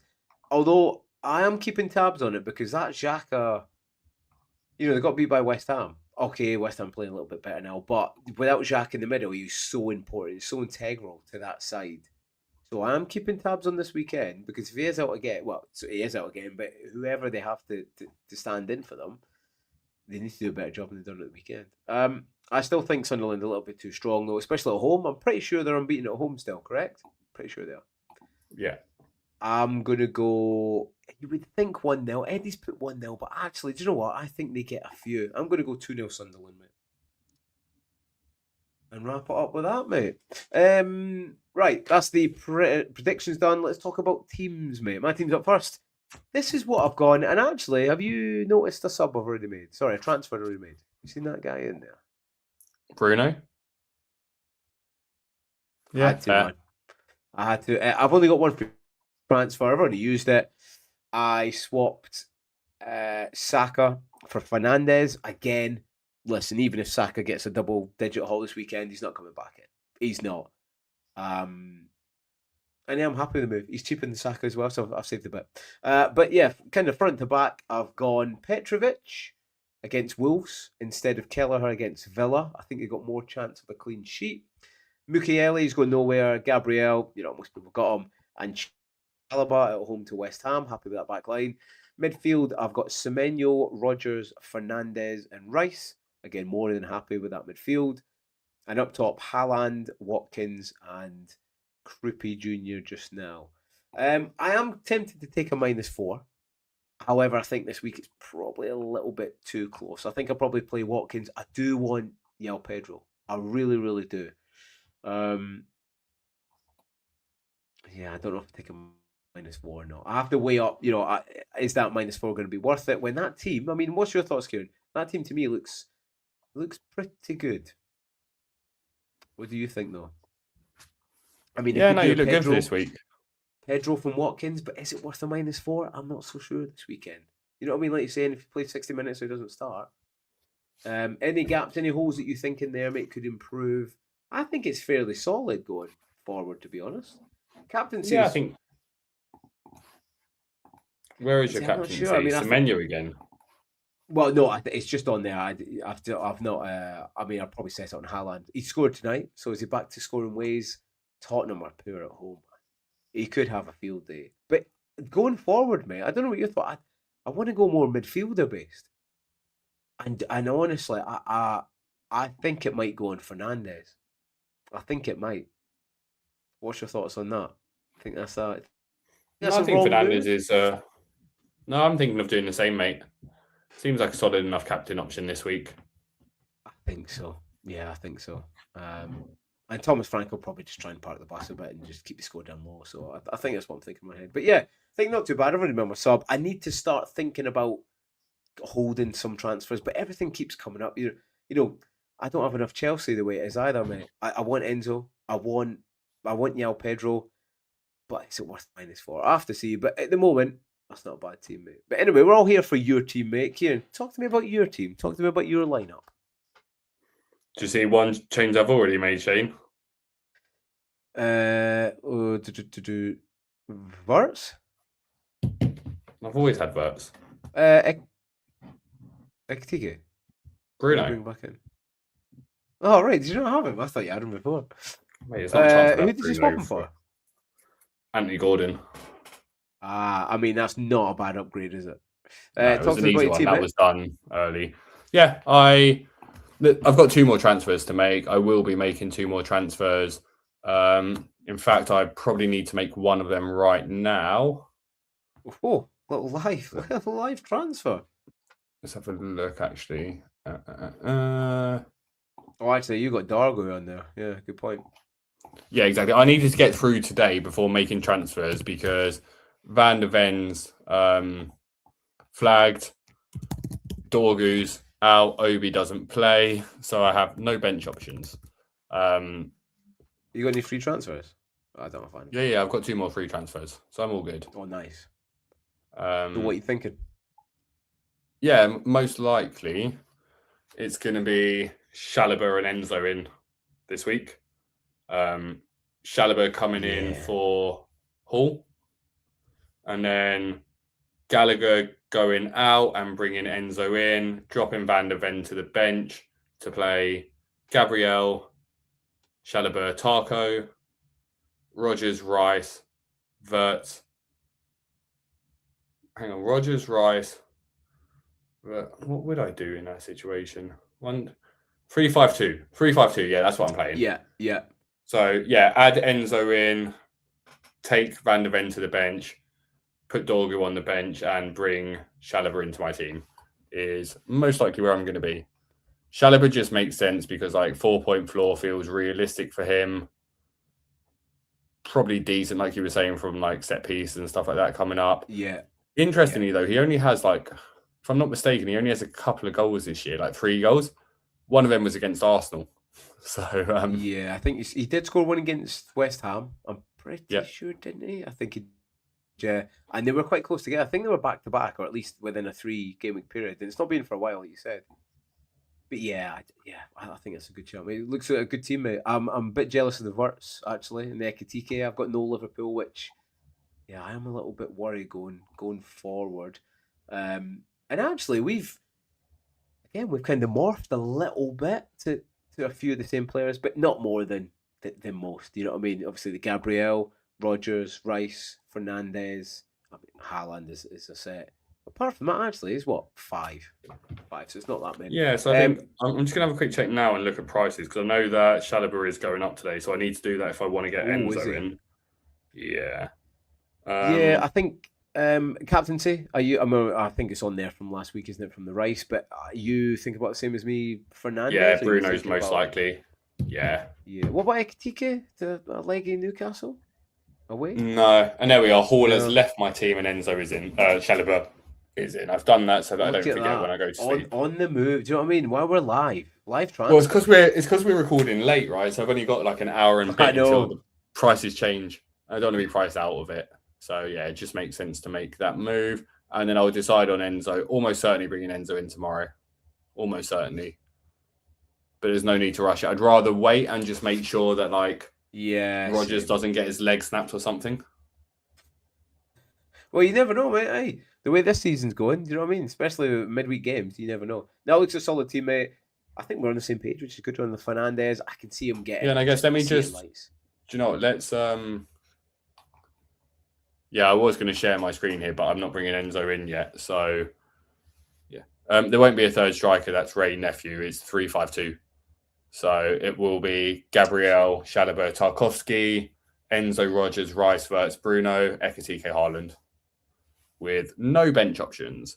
But when I look back on this, Shane, right, like my rank started to increase when I had Saka, who was out, I had Gui, who wasn't playing, and I had Jorginho Rutter, who wasn't playing at the start of the season. And I was just focused on making my transfers on my starting 11. And it worked. Rather than, worry about this in the bench. And again, that's not going to be my long-term option, but I'd rather be in a good position with my 11 than worrying about my bench. And like, am I making the right bench decisions, etc. Nice, easy bench decisions this week because not a chance I'm playing Van der Ven. Dorgu's injured, Obi's injured or doesn't play. So yeah, should be in a pretty decent position. Yes, no, looks good, mate. Looks good going forward. I think both green arrows coming up. I think, mate. Right, we've only got a few questions, mate. Let's delve through them. I think we've got 6. I think because we've done the IBK. Andrew Barton says, question, thoughts on Ryan? Could he go straight in the team? Also noticed he has 100% record on pens, 5.5 mil. Old Ryan Shirky? No, Ryan over at Fulham. What's your thoughts, mate? Hang on, I think it's too early to tell. Yeah, like the one thing I learned by bringing in Gallagher early. Sorry, it's for Bournemouth, isn't it? One thing I learned about bringing in Gallagher early was it was a mistake.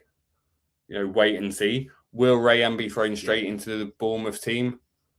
Possibly, possibly not. He is a good winger. It is a good price point at 5.5, and their fixtures are good, as we can see here, and they become even better on the long term, right? And I think that's why you can afford possibly to be looking at game week 26 for that move.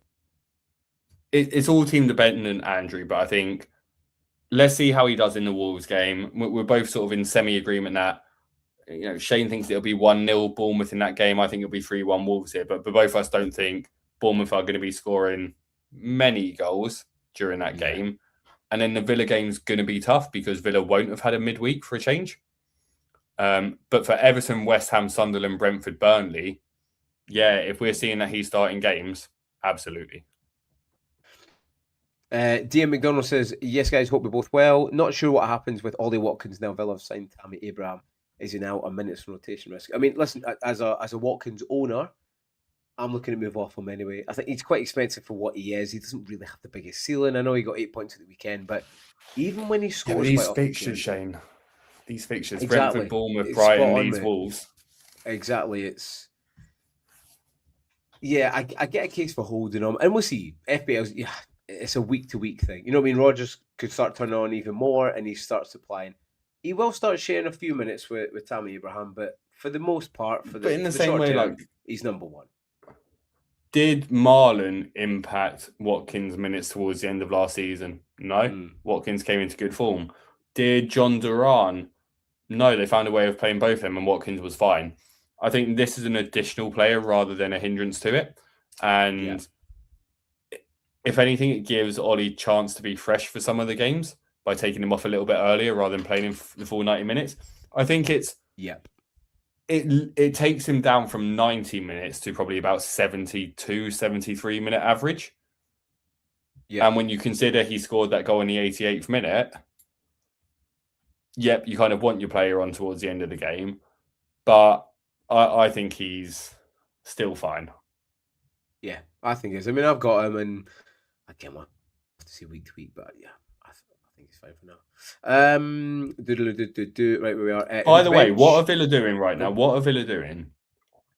Villa are making the same mistakes that but they're signing old players. Yeah, I mean, Louis is still players good. That you can't move on. I think that was a mistake letting him go anyway, wasn't it? I mean, he wanted out. I think he wanted to go to Juventus. But there's no money they can recoup from these players that they're signing. I think he did need to get players in the door, especially after letting one or two go. He was a Why little not bit young players lacking in there. Say again? Why not young players? Yeah, no, he could, but I think he's clearly trying to push for Champions League, so he does need quality players. I'm not saying that they're not quality, but I mean, but the one thing that midfield, not fun. The one thing I remember about Emery is he struggles to focus on 2 competitions, even when he's got the squad. Yeah. So if we get to about 5-6 game weeks down the line and Villa haven't had the results in this run of fixtures that they probably should have, he might start prioritising the Europa League over the Premier League as their easiest route into the Champions League. Yeah.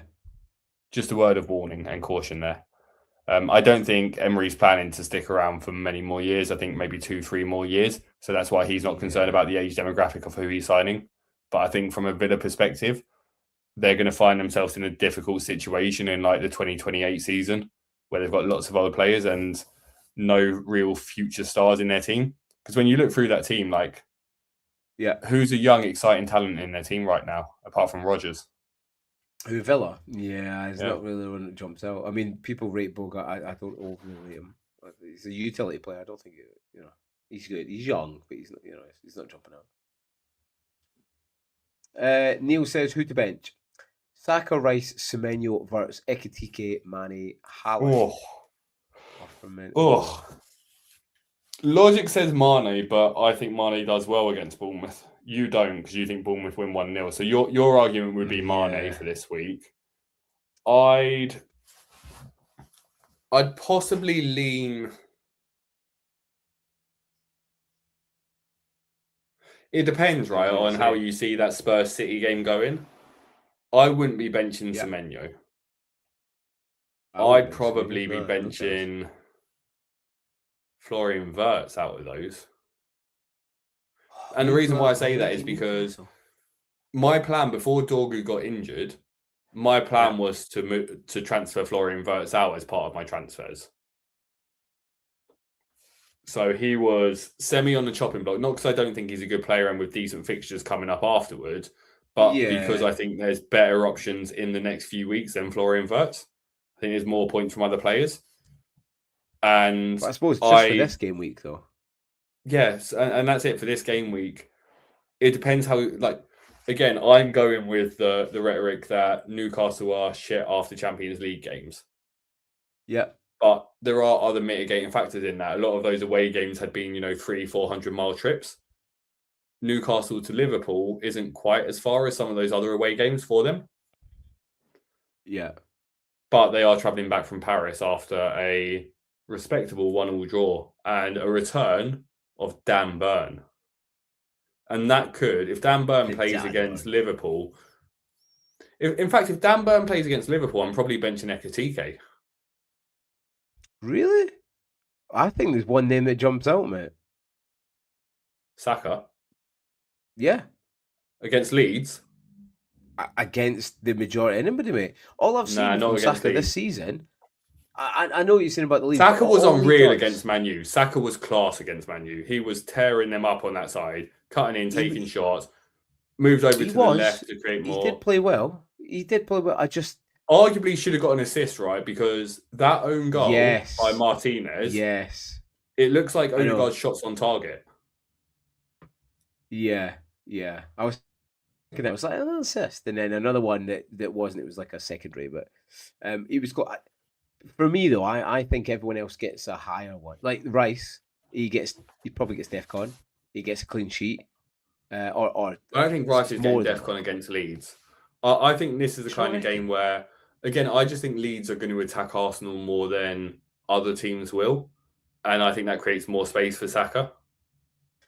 I think then it's just down to two then for me. I think it's Mane or Saka, just for me. Whereas I'm Wirtz or Ekitike. I think you play Ekitike. We're not helping you here, Neil. We're not helping No, we're not actually. Yeah, we're making this tougher. If I had to, Neil, I tell you one what. Of those five. Go on. I was going to say, Neil, go ask other channels and see what the average ends up being because we're not going to be much help to you here, mate. I would. Do you know what? I'm going to stamp it. I would. I'd still go with Saka. I think I would still go with Saka. So your options are you can bench. Basically, we're saying don't bench Rice. Don't bench Haaland. Don't bench Bruno Fernandes. No, but someone in the chat earlier said that they would bench Semenyo because it's Spurs. So on this stream today, Neil, you have been told that you can bench Saka, Semenyo, Verts, Ekitike, or Mane. So yeah, take your pick. So I hope. But again, you were thinking Saka based on minutes. Look, Saka had a full rest today. I don't think minutes is an issue for him this game week, Neil. But then they got the cup. They got a cup in there. They got Prem, Cup, Prem. Maybe. Or manage. Yeah, but we need to win this game. We need to bounce back with a loss with a win. Yeah. So I think he starts. If we're comfortably up, I think if we're 3-0 up, then sure he comes off in like the 65th minute. But I think if we're 3-0 up against Leeds, again, this is purely based on the matchup against Leeds. If we're 3-0 up, I'd expect Saka to have been involved in a goal. Yeah. Who'd captain this week? I think we already discussed it, and it's from Geddy, so that's probably why he's asking. I'm pretty sure. Do you know who the fourth choice in reviews captaincy choices this week? Oh god, is this someone crazy? Soberslide. No?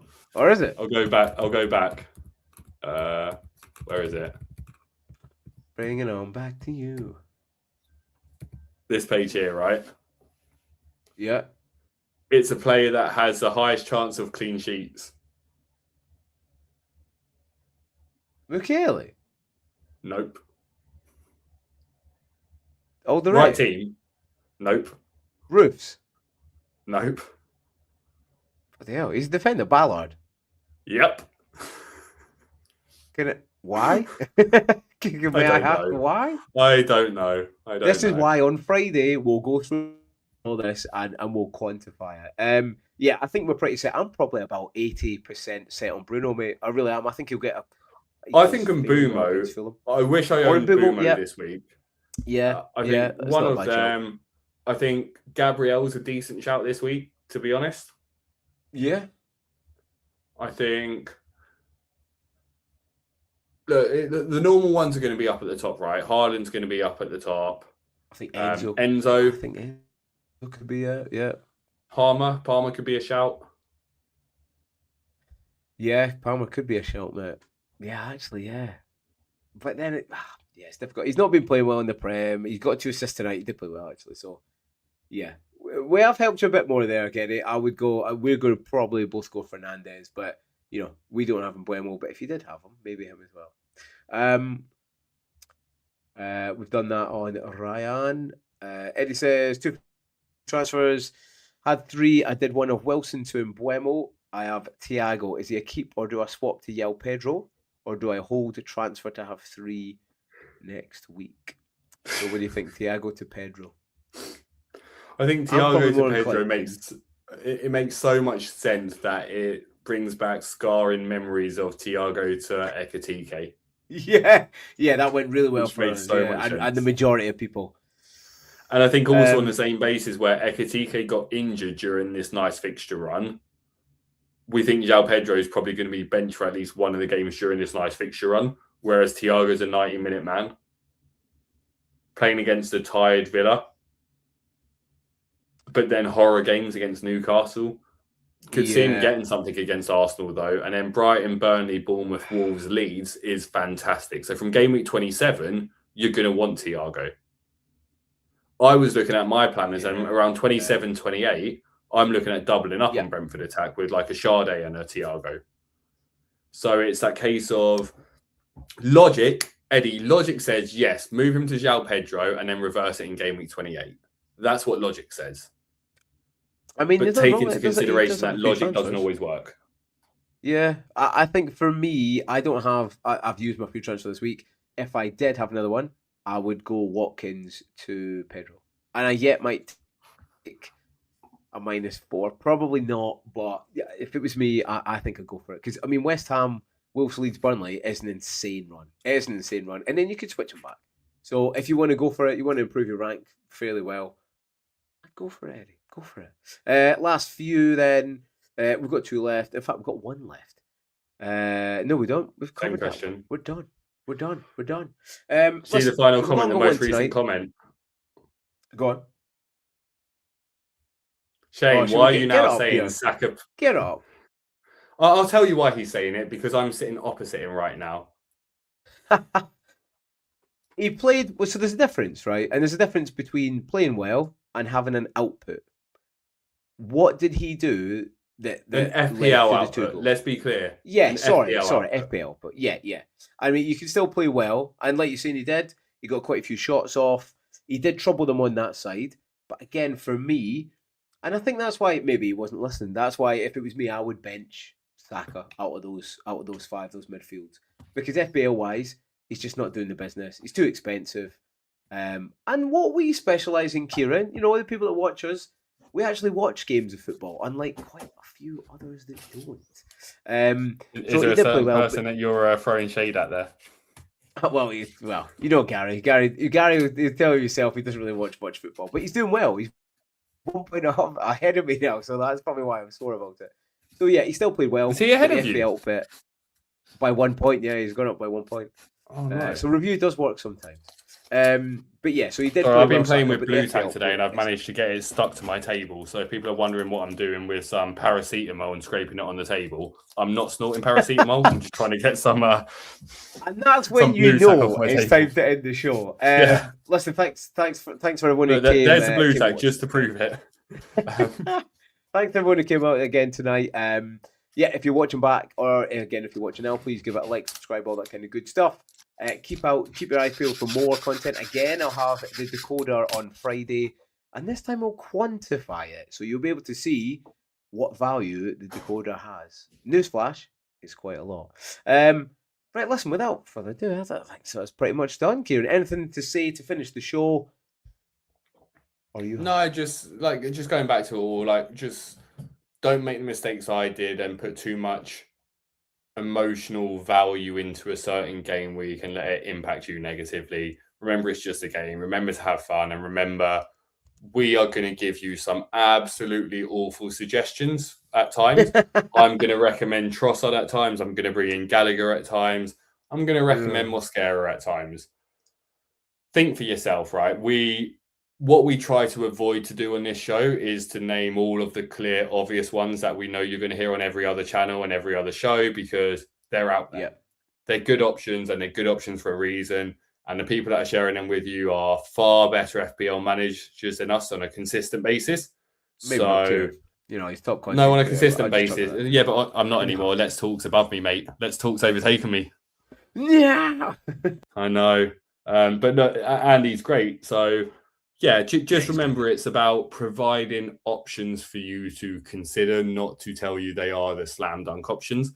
And the best way to play this game is to make the decisions that sit best with you, where you feel as if they've been more your decisions, because then when they go wrong, they're your decisions.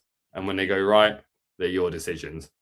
But again, just to echo what Shane said earlier, thanks to everyone for subscribing and liking.